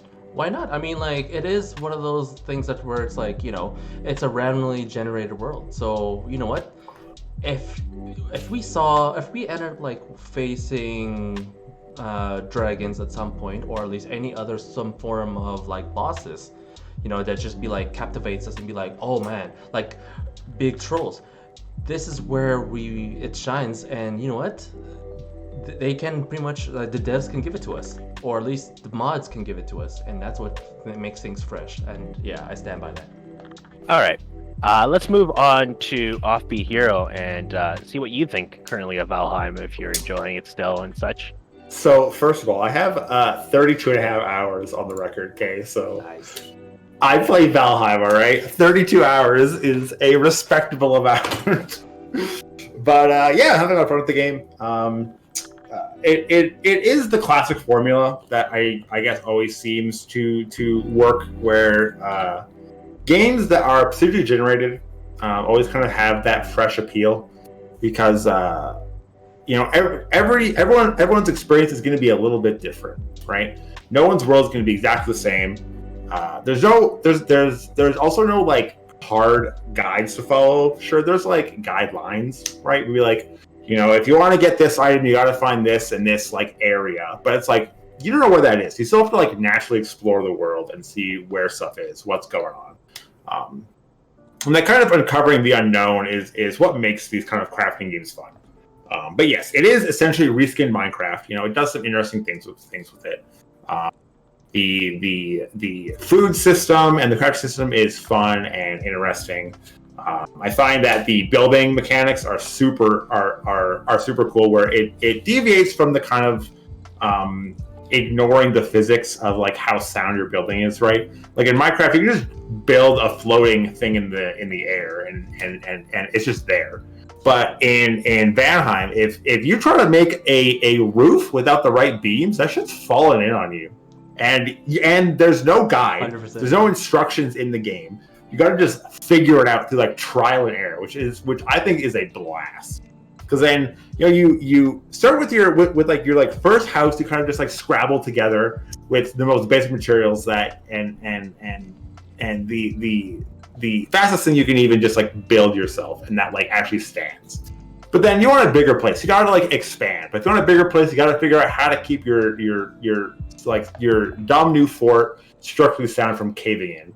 And it's those small learning experiences that make the game fun and interesting, as well as because obviously exploring is a big part of it, but building is also a form of exploring, where you're like exploring the game mechanics, which is a fun part. You're not just exploring an environment; you're both exploring how you interact with the environment and how the environment interacts with you back. So I mean, I'm still fresh on it. I'm not getting burnt out, because I still think that there's a fair amount of content to explore and figure out. There are bases that we found where we're just not strong enough to get into yet. There's a couple bosses we haven't found yet.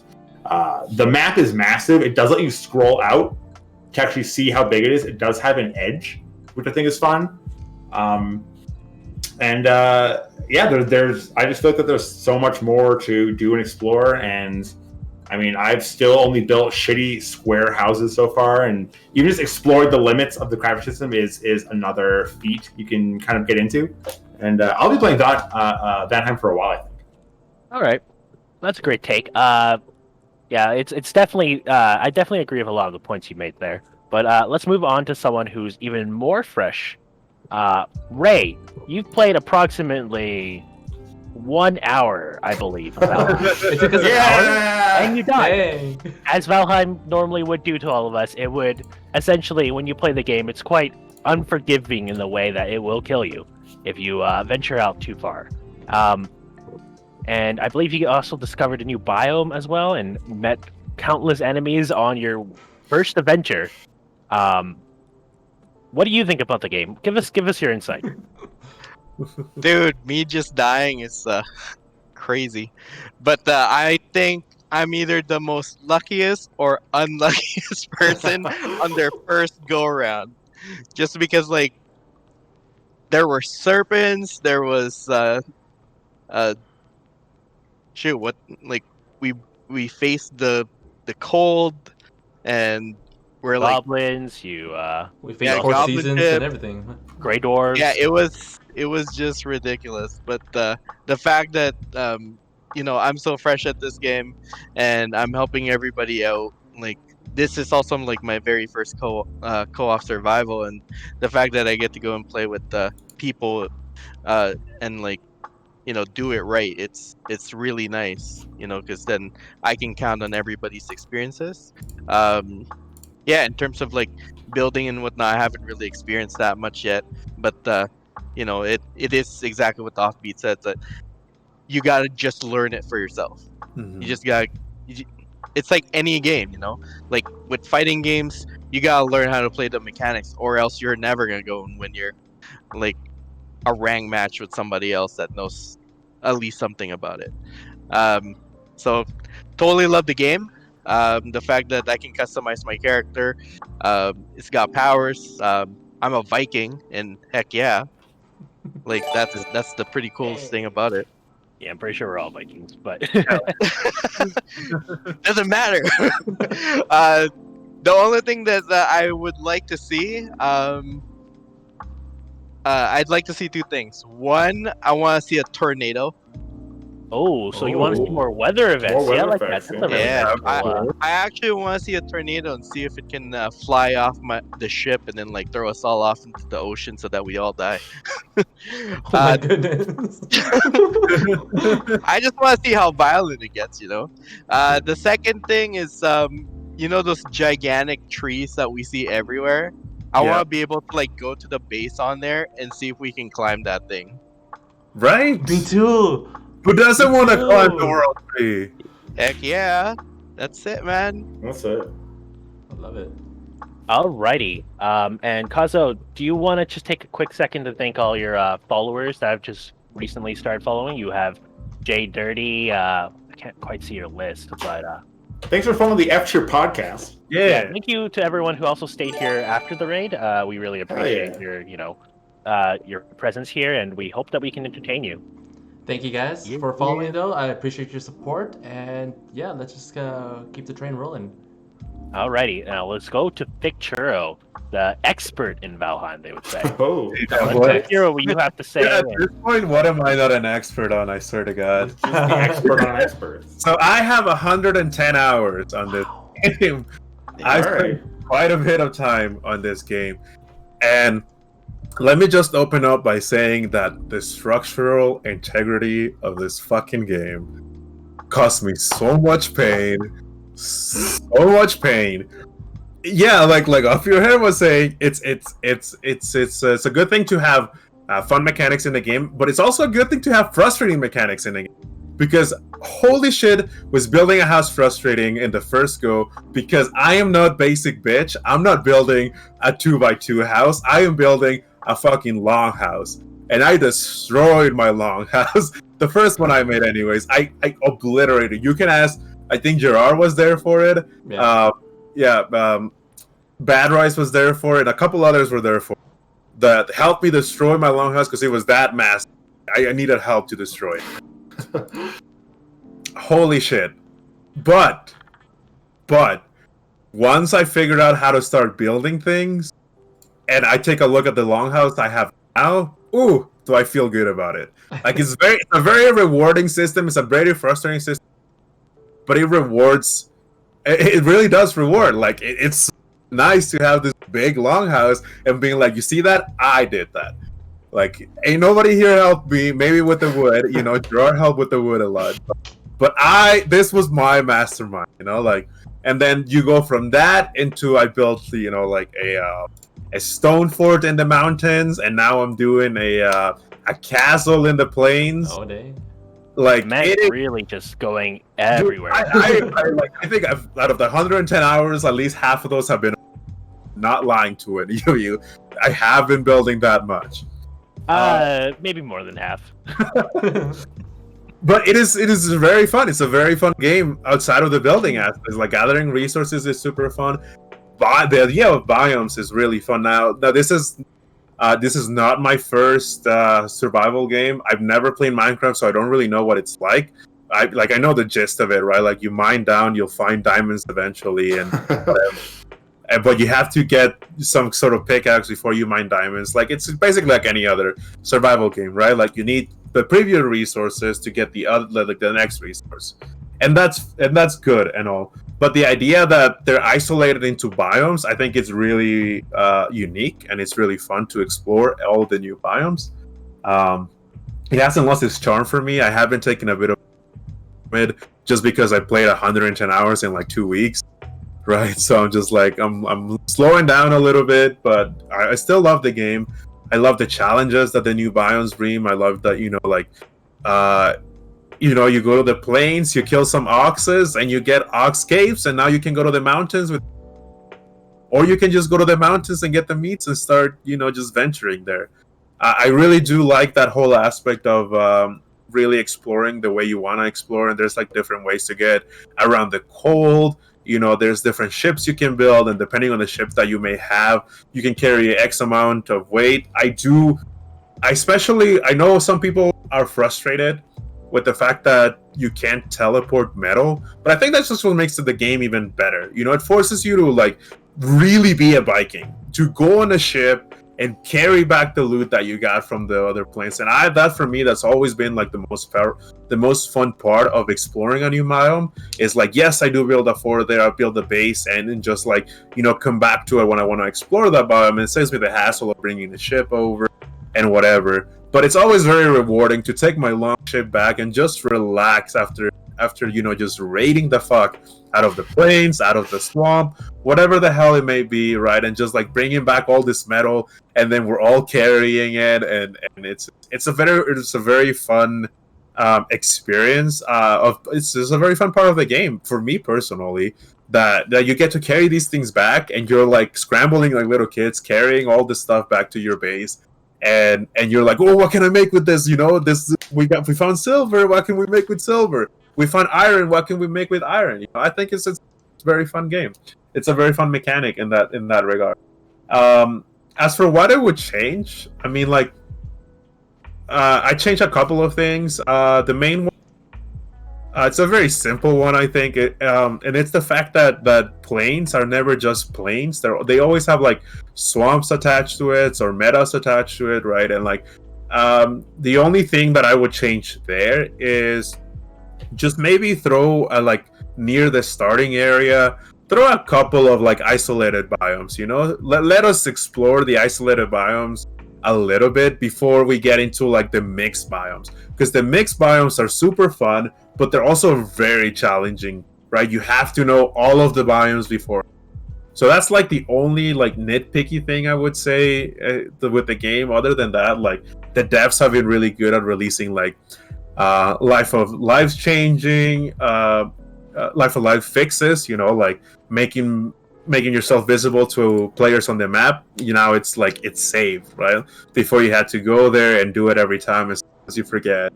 So like very small like life quality changes that I think they've been very good on that. Another thing is that, and I do like that they're working on something bigger, and they're not just waiting to fix all of the small things with a big release. They're just like releasing them as they, right? I really like that about that game. Yeah, no, I agree with you there for sure. Right, like you wouldn't want to wait like into a big update for a small change. Yeah, and the game's still early access, so it's only going to get better from what we've already seen. And I would say I'm pretty impressed with what we got from the early access. Yeah, and I think one of the best things too is how fun scaling is on the game as well. Like, trolls used to scare the fuck out of us, and now they're just peanuts. We just like snipe them from ships. We don't really give a fuck about them. Well, one of us never was scared of trolls. That's true. We got a resident troll. What's up? But continuing on. But yeah, that's our opinions on Valheim. We do have to get the show moving, so we'll be moving to the next topic here, and it's actually about a character that got released today. Smash Brothers Ultimate. Pyra and Mythra got released today. Sakurai did his huge little direct in the morning. Some of us have had a chance to try the character. Some of us actually haven't or didn't buy the DLC. What are your guys' thoughts on this DLC? Let's hear it. Let's start off with Ray. Give us what you think about Pyra. Well, from what I watched on the direct and everything, I think it's a pretty cool character. It's a pretty cool character. The fact that you can switch and and go from anywhere from speed to power and whatnot. The only thing that, and I'm pretty sure a lot of people have probably thought about this, is what's up with all the sword fighters? like, might as well just change the name to super sword fighters brothers or whatever.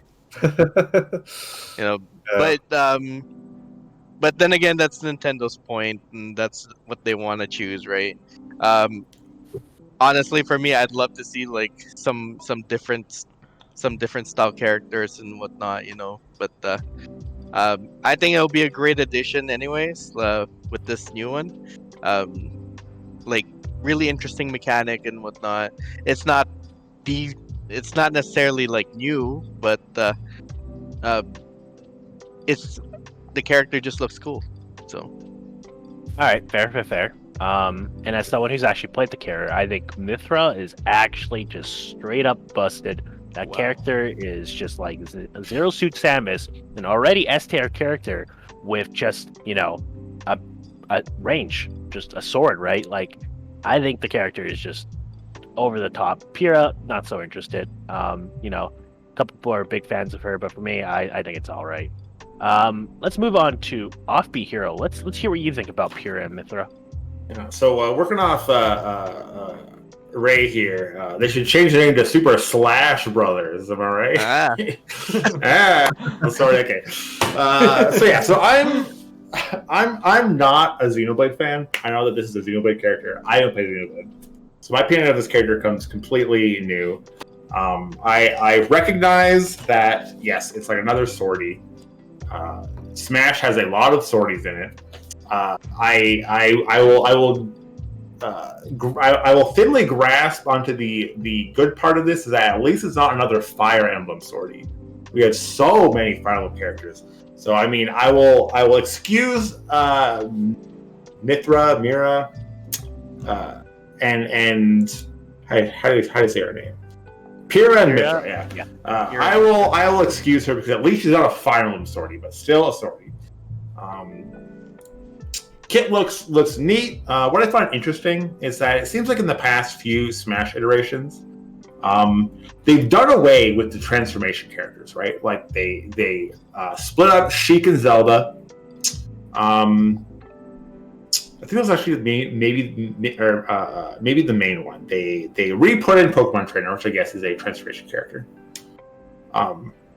But then they added a new transformation character, which it just feels strange because they seem to be moving away from that kind of character design space.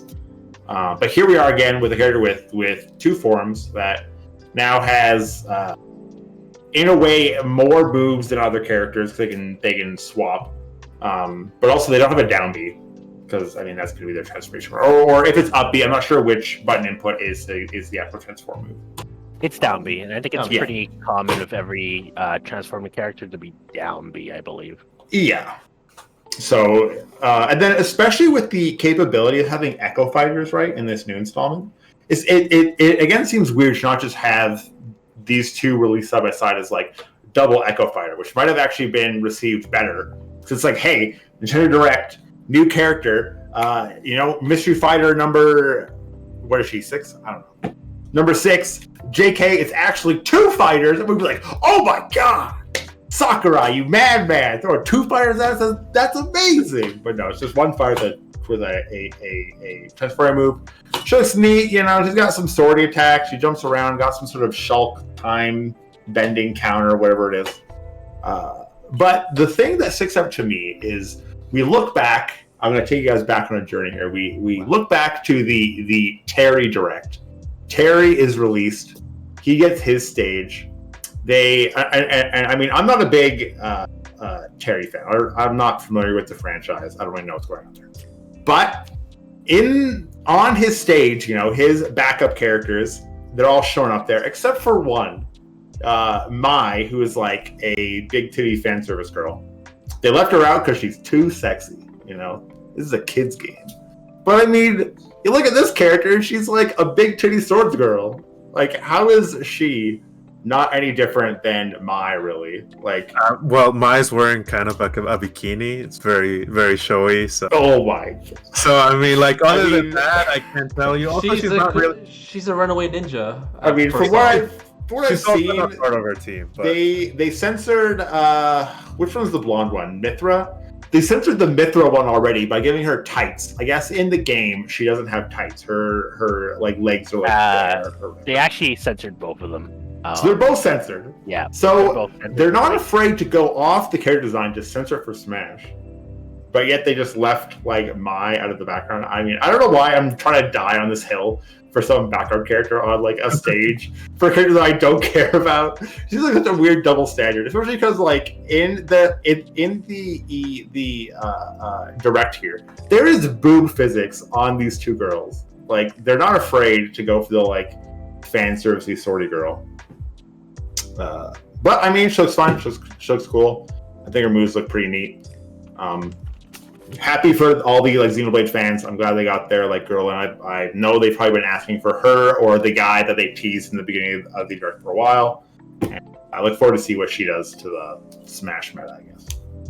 And one thing about Pyra and Mythra, they probably decided to go the transformation to focus on the different skill abilities of these characters, because in the game, well, we look at them, we see two techno swords ladies, that's pretty cool. Someone who actually is a little bit more into Xenoverse will probably understand the actual differences between the two. Someone like Pantuzler or something. Let's go on to Kazuo. Let's hear your opinions as well. And actually, I do like the character design. I was actually impressed how the fact that they actually put not only one but two characters in, and not only that too. I have played the RPG into itself, so yes, just like how it relates to like how the playstyle is, it pretty much functions the same way in terms the game as well. Between like as how she plays though, I like the fact that it's like even just like Pokemon Trainer, you always have three different styles to play with. This one is no different. At least you have like a different style of like what kind of like player do you want to be? Do you want to be more focused on offensive or do you want to go defensive? Either or, it's like kind of like it gives them a good impression of like how well you can adapt to the sort of situations that you will be coming across when you're playing, especially an intuitive character as Mythra or Pyra would be. If anything else, though, between all the other ones, it wouldn't be my first choice, but I would pretty much welcome this with open arms. Though, I mean, we already had Shulk in first Xenoblade, so at least we have something to give back to like the people who already did play the second game, and why not? This is pretty much a welcoming change, and I mean, even though it is a story, and just like every other character, we'd be like, all right, everyone grown, nothing too special about it, but I feel like this was one way of giving back to the fans of the game and the franchise itself. For sure, and it's as long as it's not a Fire Emblem or a Pokemon character, I think we're all okay with that, right? Right. Because I swear to God, if I see another Pokemon character, I'm just like, come on, Sakura, like, why? The kids love Pokemon, dude. We don't like Pokemon. The people who have money to buy your games don't like Pokemon. It's like Fortnite. They don't even like your Pokemon anymore. Come on. It's all like 20-year-old, like, anyway, moving on. Thicc Churro, let's hear your opinions on these two dastardly swords ladies. You advertise for the children so parents can spend their money. That's what it is. It's not Terry. I don't care. Move on. No. She looks like a sortie on crack, dude. Like I was watching her skill sets, and like it looks like you go Pyra, you fucking dash, throw them in the air, and then you switch, and then Mythra just dangles you in the air. That's what it looks like. This is a sortie on crack. Like I failed to see any weaknesses on her. And it's another sortie, and goddamn, are we tired of sorties? Like they're all doing the same things, and it just seems like this one's really no different, only with different animations. Like it's just another sortie, and I mean, does she look cool? I guess. Like I'm not a fan of the franchise. I'm thankful for like obviously those that are fan of the franchise are going to be thankful that they get to play their character. But from like a fighter game perspective, like she looks really, really busted.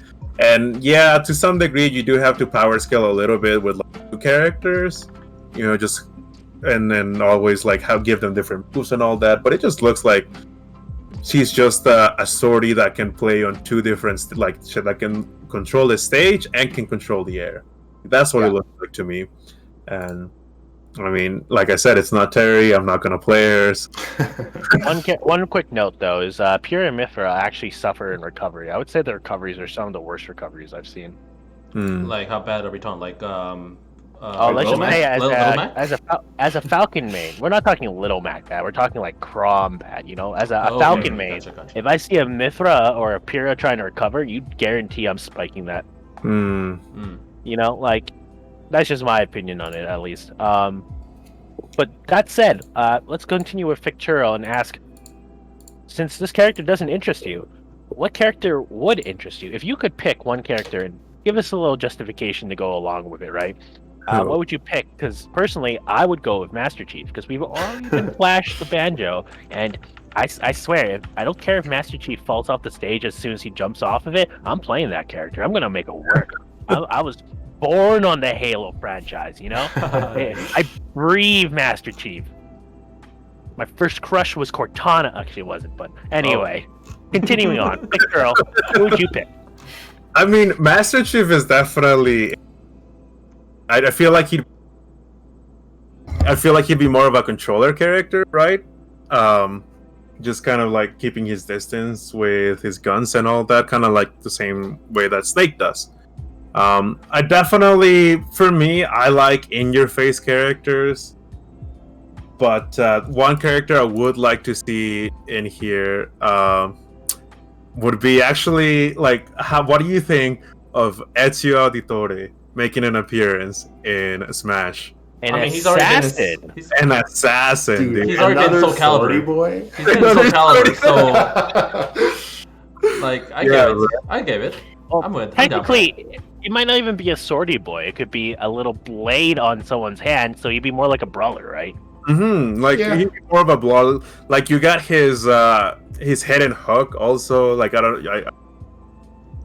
he's got a gun. Yeah, like you could be like a get over kind of Scorpio move, or even propel yourself towards them, something like that.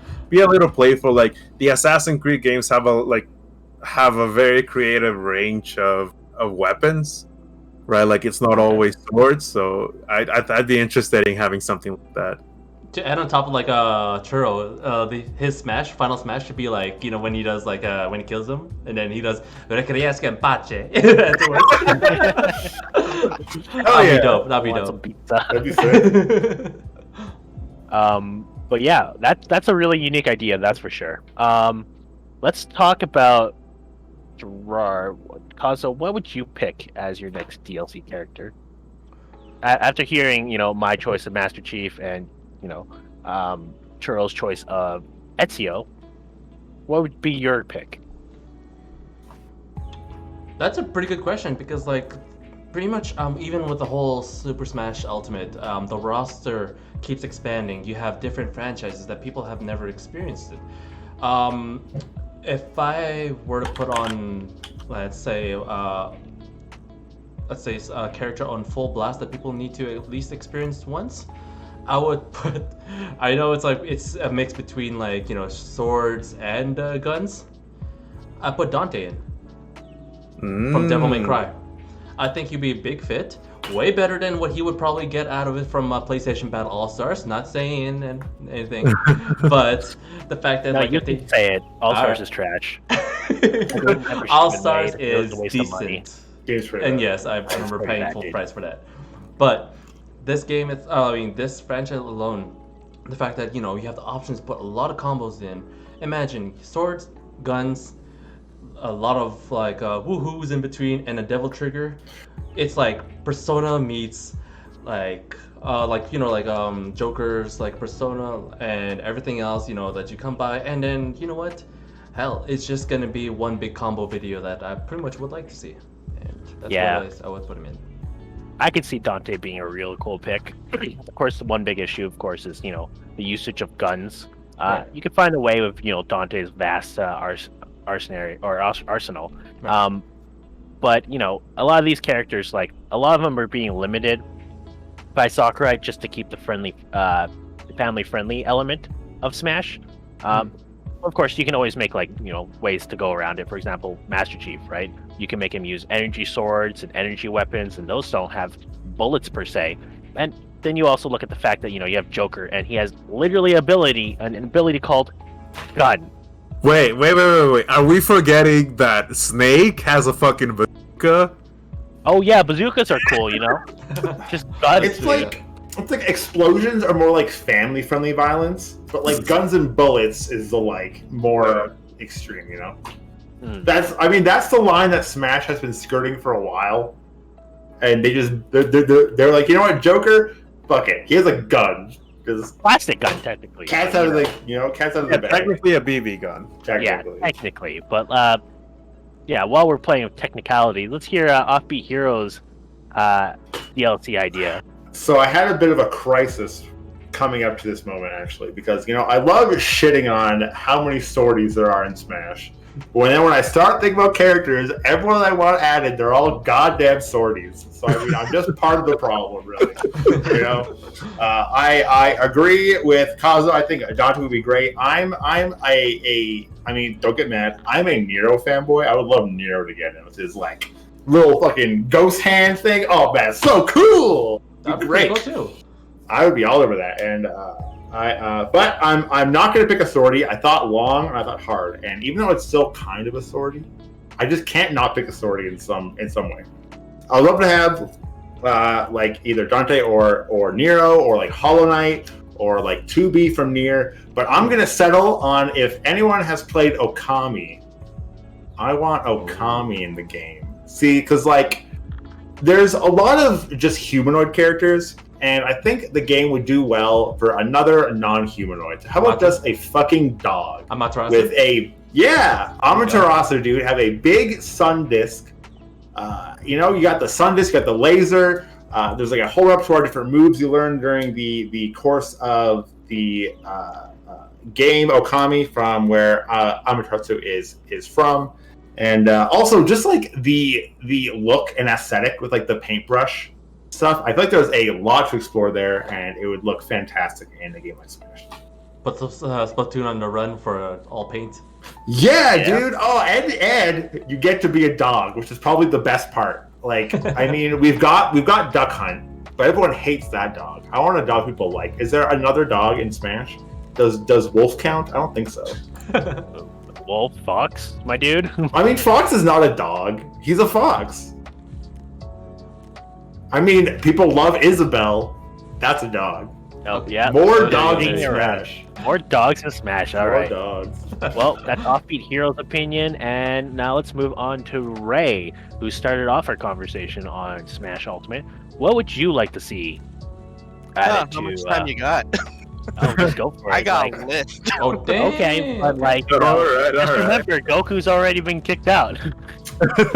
Yeah. What's it called?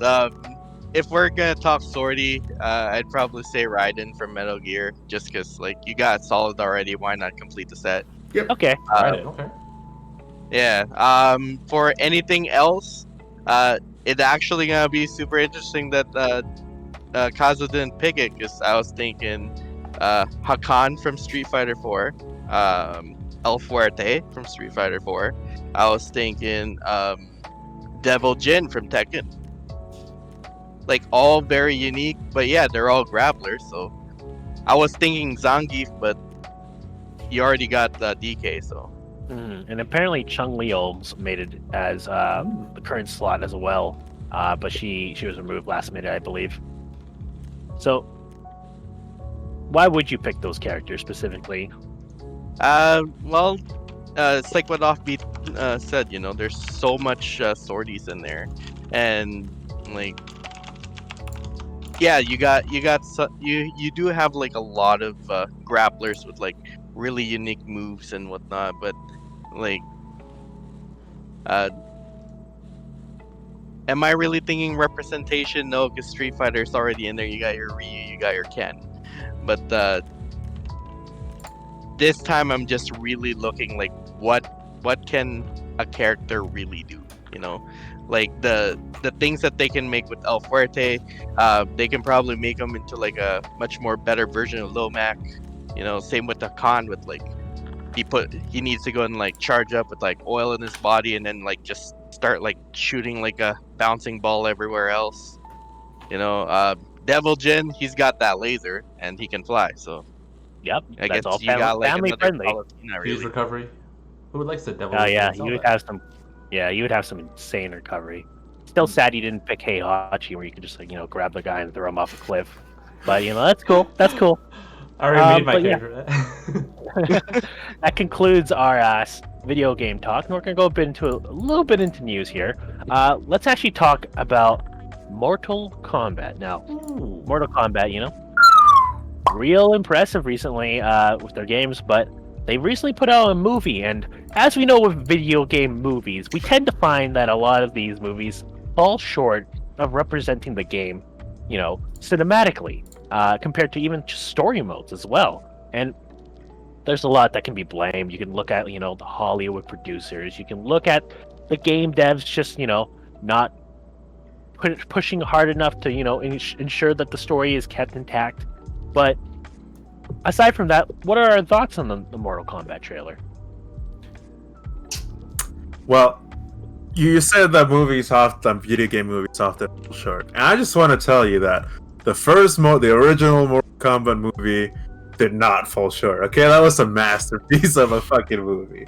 I love it looks bad. Like, let's be honest. Like, it's visually like not great, but they had fun with it. You know what I mean? Like, they knew the movie was gonna be bad, but they had fun with it. And it's enjoyable to watch. Like, you can say whatever the fuck you want.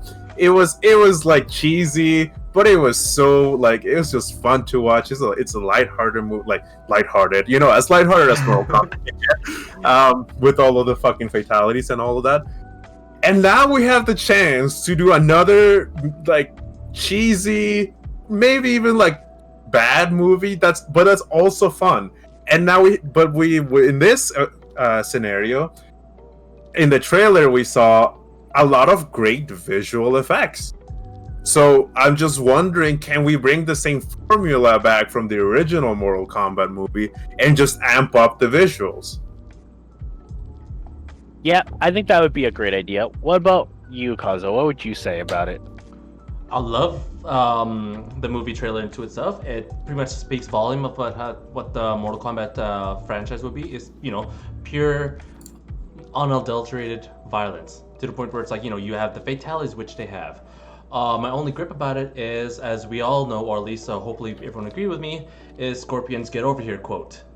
It's doesn't get that sort of feel. It's not done correctly. It just feels like it's like the president's choice of what Scorpion's quote would be. It doesn't serve its purpose. However, I mean, like, have they changed it possibly, and just have the actual voice actor do it over it?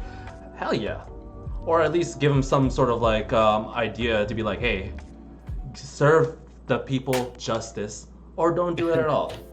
But in terms of sorry? That's fair. No. In terms of like the movie scale, it's a lot better compared to like way back when. Obviously, within the 90s, I remember watching first Mortal Kombat in the theaters.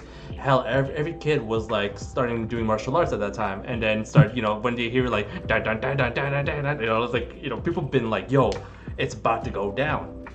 And then certain movies can even the sequel, which fall flat. Don't get me wrong, And then some other movies, like tailored to video games and everything else. Street Fighter, Legend of Chun-Li, Dragon Ball Evolution, King of Fighters. I'm gonna keep pretty much listing all the bad movies that just branch off video games. It doesn't serve its purpose, and frankly, sometimes they even change the whole story narrative. But I feel like this one might be the gem or the diamond in the rough that people deserve. And I swear, I think if they do it right, which I'm pretty sure, judging by like the aesthetics and everything else, they will like see it as like, video game movies can be a thing. I mean, all right, that's it. Well, Kazuo sees it as the next possible miracle for video game movies. Will he be right? Find out next time on Dragon Ball Z. Now, get over here, Offbeat Hero. Ooh. Let's hear your take on this. Sure. Would you say you play a lot of Mortal Kombat? What's your opinion? So I played Mortal Kombat on the SNES back in the day. I played the Super Nintendo Mortal Kombat with me and my sister. Nice. That was basically my only exposure. We were terrible at it. Probably couldn't even beat single player. but had a lot of fun. They'll do the dumb uppercut on the bridge where they fly up and they hit the spikes on the bottom, and it was so cool, dude. You gotta like look up the fatalities, but I'm going to go on a small tangent here, where as we know with COVID, movie theaters are down. No one's going to theaters right now. It occurred to me the other day that the last movie that I saw in theaters was the Sonic the Hedgehog movie. That is the last movie I've seen in a actual theater. I don't know if that's good. I don't know if it's bad, but actually it was decent. I was surprised by it. It wasn't terrible. So that gives me hope for future video game movies. Because, I mean, Kazo listed a bunch that are just terrible. And I am a sucker for live-action adaptations of video games and anime, and they're almost all terrible. I watched the, Assassin's Creed movie, and it was bad. We watched the Warcraft movie. It was okay. It had its ups and downs. Attack on Titan. Oh, I mean, we were talking about Attack on Titan. You know what? Bleach was okay. Bleach was It okay. was decent. Bleach was decent. Bleach was okay. But what I find that all these movies have in common is that they, I feel like it feels like somewhere along the production line, they tried to both pull in fans of the source material plus new people at the same time. And what you get is a kind of muddled mess because they want it to be easily understandable for someone coming in that doesn't know what's going on, but they also want to try to cater to the hardcore fans who know what's going on. And then you kind of get this weird jumbled mess of things that don't make sense. They have this weird plot that is somehow easier for your average Joe to get, but then people actually know what's going on. This doesn't make any sense. Doesn't follow the source material. This is barely even an adaptation of the game that it once was. But I just watched the trailer again now, actually, just to refresh myself. And this does look more like a love letter to the fans of Mortal Kombat. It doesn't look like they're going to do something sure, they've got some campy plot, but it doesn't look like they're trying to really appeal to the general masses here. I mean, they got this little big teaser sequence with Sub-Zero and I assume Scorpion fighting off in this warehouse. And there's a bit right where he rips his blood out, and he freezes it into a knife, he stabs it back, and he throws this ice wall. It's this big long sequence that your average moviegoer probably isn't going to care about. But big fans of Mortal Kombat are going to see this long, over the top fatality, and just be this is what I've been waiting for. I just want a live action version of the game that I've been playing. And then you got and then that just reinforces. Later, just by how campy the movie seems to be taking itself. It's not taking itself too seriously, right? You see a lot of these video game movies get kind of weird and gritty. They're ooh, we're a serious movie, right? But no, Mortal Kombat looks like it's just gonna have fun with it, right? We have a stupid bit at the end where Kano has someone's heart and he's Kano wins, and you're wow, they really just did the stupid thing at the end of the match where they announce who won, really in the movie. Where it's stupid, but you love it. Too. Yeah. Kano of everyone on that cast. Can you believe that? Right, and they got the fucking get over here. I think it's gonna be just this is what I would expect to be a roller coaster movie, where you go in, you put your hands up, you say yay, and you have a blast, right? If you ever seen Pacific Rim, yes, right, it was kind of a dumb, campy, big robots smash each other. This trailer gives off a similar vibe of just a bunch of stupid superhuman characters beating the shit out of each other and then doing some over the top, make no sense fatality at the end, and then there's a plot in there somewhere, but no one cares. Yeah. Alrighty. That's basically it, yeah. I mean, it kind of reminds me of what's that movie 300, where it was literally just one big gore fest, and at the end you were I don't know what the story is, but dang, it was damn entertaining. Yeah, out of here again. I don't really care, but Leonidas fucking kicked that dude in the pit, and I'm here for it. Yo, right? Yeah, yeah. This is Sparta. But moving on, Ray, why don't you give us our final opinions on the Mortal Kombat trailer? Well, what else is there to say, really? The only thing I can say about it is I'd give it a chance. I've watched all of those really horrible game adaptation movies and whatnot, and quite frankly, Is it gonna be the next Sonic? Well, we won't really know until we go and watch it. Really, you know, like, I think if anything, like it has to be like really close to the source material. But everybody has a different point of view of what the source material really is, right? Mhm. So, can I? Does the trailer look amazing? Heck yes, it does. It looks amazing, and I think it. But don't forget, like a lot of video game adaptation movies have had like amazing trailers, but they were shit movies. Yeah. Yeah. So, so the only thing I can really say is I give it a chance. Like, trailer looks amazing, and I'm really hoping that the movie can deliver what the trailer has brought. So, For sure, Yeah, for that's- sure. But while we're on that topic, talking about trailers, let's talk about a trailer that you might be interested in. King of Fighters 15. Now, not a lot of us know what King of Fighters are, but you know, if you've heard of Terry Bogard from Smash, the character comes from that series. It's a very popular fighting game. It's really commonly found in arcades, and they're coming out with a 15 version. What do you think, Ray? King of Fighters 15. To be honest, I have not like I didn't even play 14. Like I stopped at 13, and yeah, and Man, I didn't even I'm know there was a 14. yeah. Well, like, and I used to be like a really hardcore King of Fighters fan and whatnot. Like, love the classics and everything. Yeah, I've been actually watching like all of like the character releases and all that stuff, and it looks great. Am I really looking to go back into it? I think it's like King of Fighters would really be more for like the complete hardcore fans and whatnot, because yeah, like uh, it's one of the big like fighting game genres and whatnot, Yeah. and there is a really big crowd for it. Um, and I love the King of Fighters, but am I really gonna play 15? I don't know. I think Valheim might just occupy all of my time. That's fair. Either so, yeah, like it would really have like it would have to have like something completely unique for me to actually get back into it. Mhm. Okay, okay. Well, let's go on to another former King of Fighters fan who may or may not be purchasing it. Let's hear what he has to think. Thicc Churro. Yeah, you know, I'm a big King of Fighters fan. That was the game I grew up with. Back home, all we played was like really the arcades, where where you went to game, you don't really care about the games. And I'm a big '96 fan. Even a bigger '02 fan. Like King of Fighters '02 is just, for me, it was the best one, right? It's a classic. '96 and '02. Any King of Fighter player you talk to were the classics.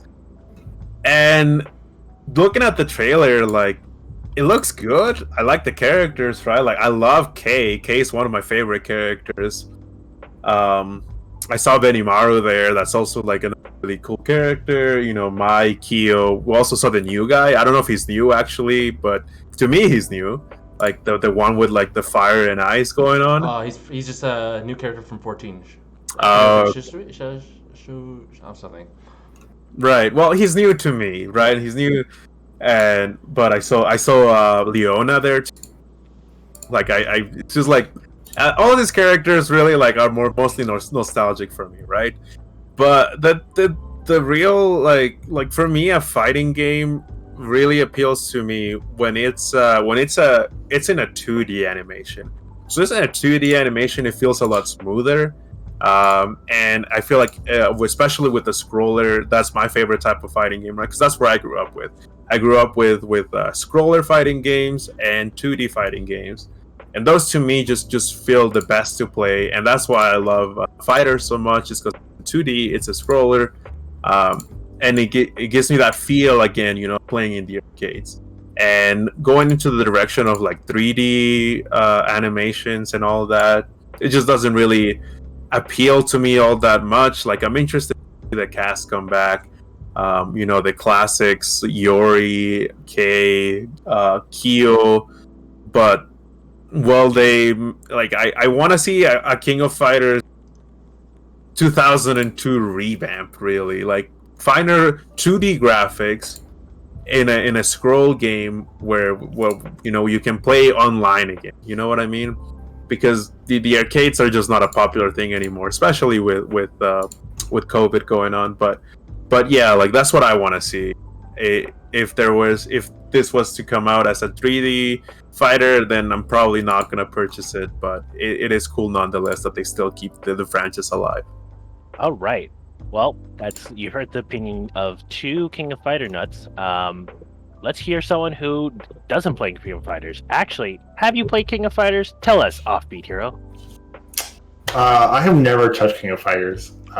The first time I've heard of it is from Terry and Smash. Oh wow. So I just watched the trailer just now. Okay. I'll give you my impressions from someone who knows literally nothing about the game. I have no knowledge at all. I imagine it's another fighting game that involves quarter circles, which I am infamously bad at.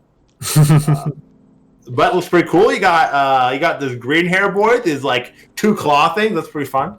And then there's a bunch of fighting and some moves going on. You got like Mai, the girl who's too hot for Smash. Mm-hmm.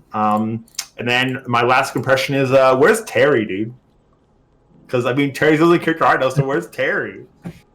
Is he like not a big King of Fighters character? Do they just not care about Terry?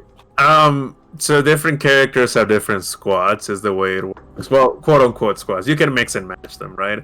But the main squad, like the main characters, come in like squads of 3s. Yeah. And Terry just happened to be on the list that didn't show there. None of his squads showed there. I just feel like that's a huge missed opportunity because there's probably a lot of people like me who have never heard of King of Fighters, got introduced by Terry and Smash. Mm-hmm. Maybe checked it out. Maybe got a little bit interested. Maybe checked out the most recent one. King of Fighters, I guess 14. I would assume is the most recent one. Mm-hmm. And then this trailer comes out because when you're exposed to a franchise, usually the first character that you experience, you become attached to. Mm-hmm. And so if I'm a new player, not including Terry in this trailer, I feel like is just a missed opportunity. Because then you don't have that brand connection where people are like, oh, hey, because like some people might like Terry, but then not even really realize he's from what franchise he's like from if they just didn't do enough digging. If they were just watching trailers on PlayStation Direct, Nintendo Direct, E3, whatever it is, and they show King of Fighters trailer, they show this, I'm like, oh, that's cool, another fighting game, whatever. But if I know about Terry, and then Terry shows up, I'm like, whoa! Like, I know this guy. Look at this guy. He's in Smash. Now he's got his own game? That's pretty cool. And then you check it out. Like, that's a missed opportunity, but those are my feelings about King of Fighters. It looks like a fighting game that I will not play, because I'm terrible at these kind of games. It looks pretty cool. Looks pretty fun. This green-haired boy, the claws, super sick. That's about it. For the man with a giant circle behind him who can't quarter circle, let's move to someone who's the master of quarter circle. Let's start off with Kazo. What do you think about this King of Fighters 15 trailer real fast? Real fast, it's a little understatement because there was so much stuff that even Jorge and a little bit, Churro missed out on. But first off, shout out to 2002, best one of the bunch. The thing is though with that with the update on Steam, they actually did a full GTPO on that, so now you can actually play without rollback, with rollback and everything else though. So it's almost like precision that you could actually play online and as if you never left the whole arcade scene into itself. Back to when Offbeat here was talking about the latest iteration of King of Fighters, which was 14.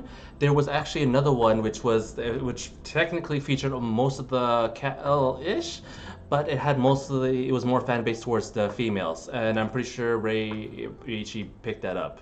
And you know what I'm talking about? It was the clash of with all females, the FNK Gal Fighters. Technically, unto itself, yes.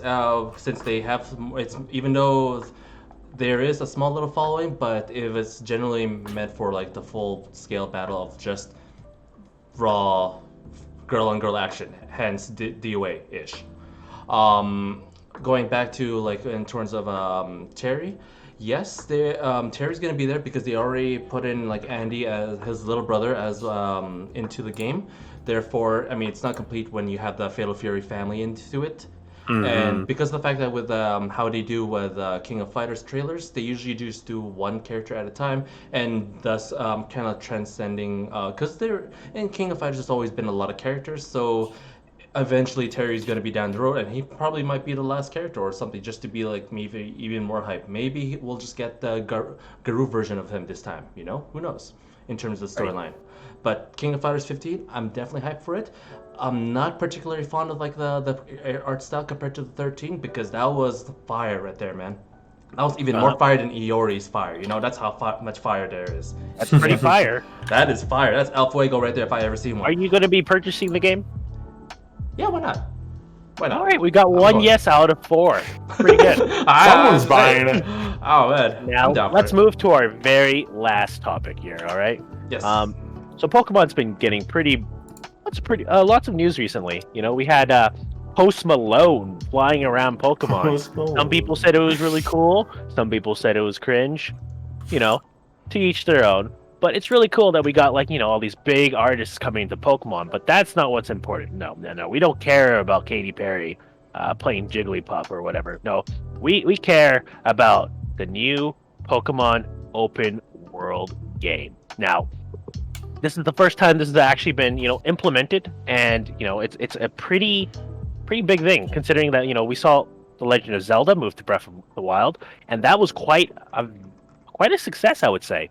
So now we're going to see them, you know, take Breath of the Wild and port Pokemon into it, probably. But what do we think about this game? Because for me at least, whenever I see Pokemon games these days, I always see them with one keyword: disappointment. Pokemon Yellow was absolutely atrocious for the price that you paid. I would never spend full price on one of these Pokemon games. Like, what was it? Was it Pikachu Go? Go Pikachu? I don't know. Yeah. Either way. Go Eevee, go Pichu, yeah. Yeah, waste of money in my opinion. I wish I got it at like $30-$40 just to relive my Pokemon Yellow days, but it was very thin for content, and I was not too happy with it. Let's start off with the man who made a decent reaction to what I just said. Offbeat Hero. I mean, are you talking about Pokemon Yellow, like the OG Pokemon Yellow? Dude, I love OG Pokemon Yellow. Okay. Pokemon Let's Go Pikachu was an abomination. That was basically Pokemon Yellow with new graphics. Okay, we are totally fine then. I thought you were dissing Pokemon Yellow. I was about to have go off on you here. Come on. All right. More of me. So I'll give my brief thoughts on this Pokemon open world game. One, I am a sucker for the feudal Japan theme. You know, like having it be an old school Japan. You know, there's no technology and stuff. It's all like whatever. It's super cool. I love the aesthetic. It's great.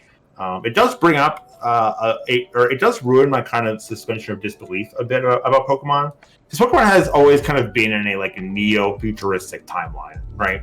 You have like these Pokemon centers that stuff like super heal stuff. You have like all this kind of like high-tech things that are kind of surrounding the Pokemon wilderness. But in this one, it's like olden times. But we see in the trailer that they're still using Pokeballs. So I mean, like, what are they doing? They're like, how is this bamboo Pokeball still using like is it magic? Is it technology? What the fuck's going on there? I don't know how that's going to translate. 1,000 times a folded Nippon Steel, my dude. I mean, maybe it's just a Nippon Steel Pokeball and just sucks them up, you know. So we got a new thing that like basically what Jurassic Clark put in. I can't say. You cannot say the word Pokemon. All right, so this new open world Digimon game is looking pretty sick. All right, they're running around. They're throwing Digiballs, and they're catching their Digimon with their Digiballs. And one of the things that I do like that appears to happen in this game is we see some of these like Digimon battles. They're getting rid of the like isolated battle area. right? Where it's kind of the like random encounter, Final Fantasy, whatever you want to call a system, where you encounter some sort of enemy either on the field or through randomly wandering around, and then it shifts the game to the like battle part of the game, where this is where you battle, you pick your menu items. It's all turn based. This looks like a real time battle system where there's no cut between gameplay and fighting Digimon. And I think that's gonna do some huge strides. Might be the biggest appeal of this game, actually, is just not breaking that flow of gameplay. You know, because I mean we've all had those experiences where we're playing Digimon or running through the grass and we're just trying to get from point A to point B. But of course, going through the grass, you random encounter a Digimon, they jump out, and then you have to battle them when they're like 50 levels lower than you. But at least this way, there's no disruption in the gameplay. If there's a low level Digimon, you just like, bah, get him out of here. We'll call it pocket monsters, but yeah. No, dude, these are some Digimon right here. As for the trailer, this does look very early development. Through the trailer, you can see some of the frame rates of the like wandering Pokemon is pretty bad. They're just like, I don't know, stuttering, choppy. So obviously this is a very early peek in what this game is. So I don't want to make any too many sweeping judgments on if it's going to be good or not. Because I mean, we're not going to get it until next year anyway. But I'm looking forward to it. I am looking forward to getting my heart broken and let down. Oh, damn. So, but I mean, I hope it's gonna be fun. I like how the 3 starters are just like 3 random things from fucking 3 different generations of like Pokemon, right? My boy Cyndaquil made it in there, so I mean that's all I need. Alrighty. Well, we got Cyndaquil, and let's move on to our next opinion here.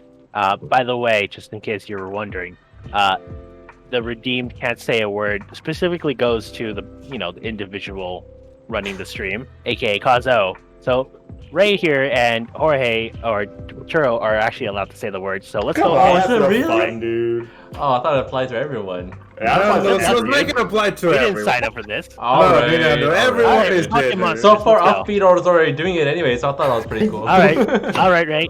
Take it away with Pocket Monsters Legends Arceus.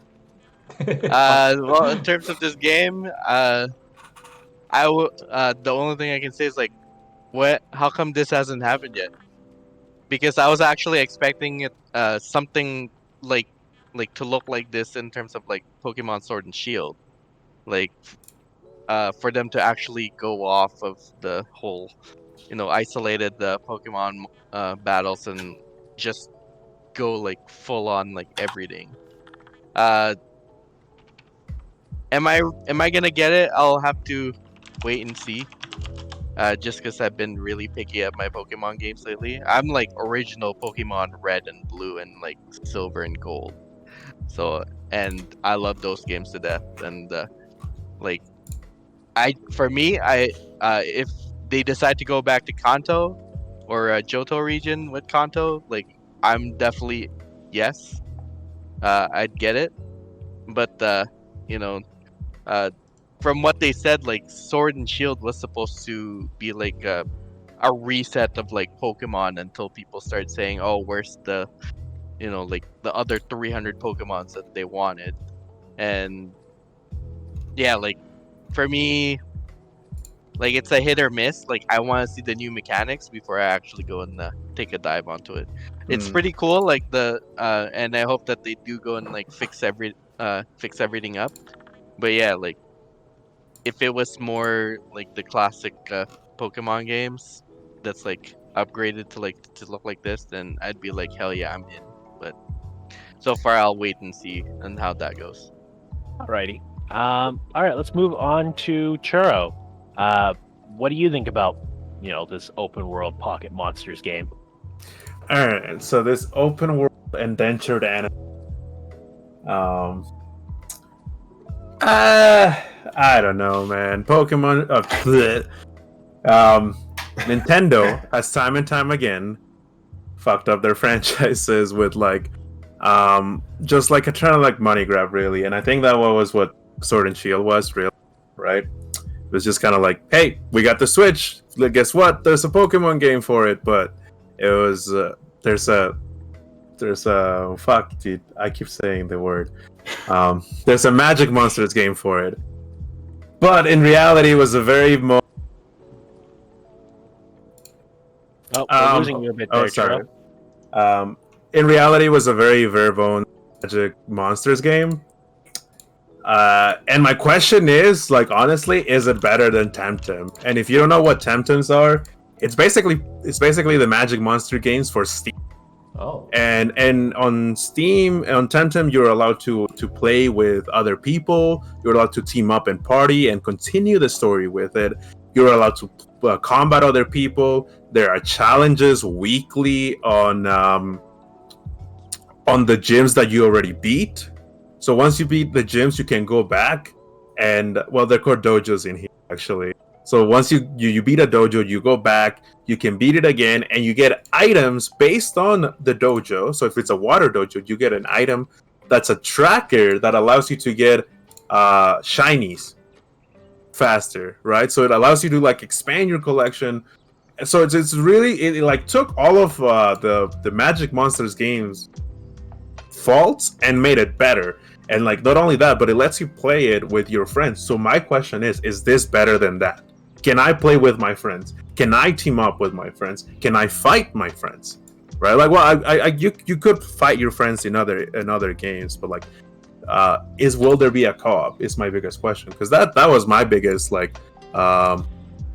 my biggest draw in to Temtem, and I love the game, and I like the Magic Monsters, right? Like they're the classics, but is it gonna be better than that? It's what I want to know.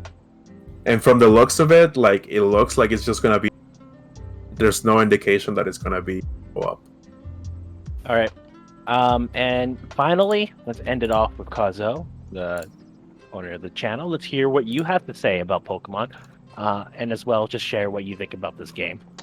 This game, I'm actually pretty interested. The only thing that actually draw me was the fact that like this is the type that at least that people have been wanting to at least not only see your Pokemon Monster Rancher beat out all the other characters in between, but at the same time it's like, you know what? I want to see it happen in real time. Like I want to see full-on Digimon battles in between. I want to see full-on full battle royale exposure in this whole thing. But the only thing that throws me off, or at least my question is like to all the to people, I mean anyone who's actually interested. Here's the thing though.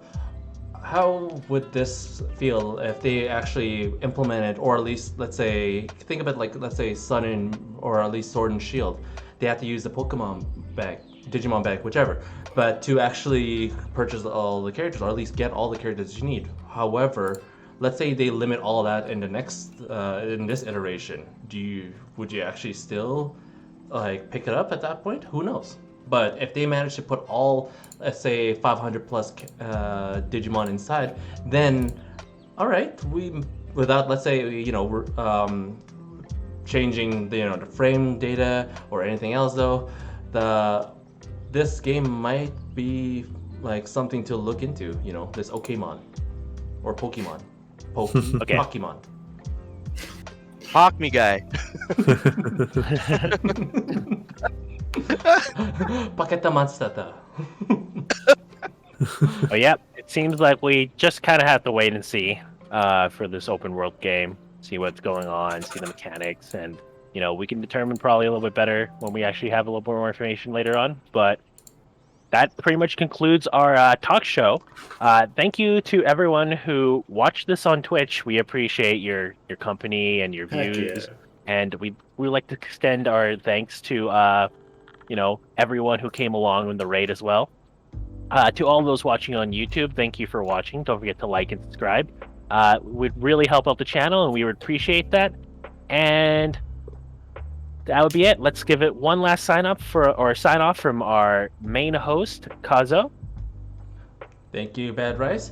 So just like to iterate from what Bad Rai is saying, thank you guys for supporting and liking this content we have.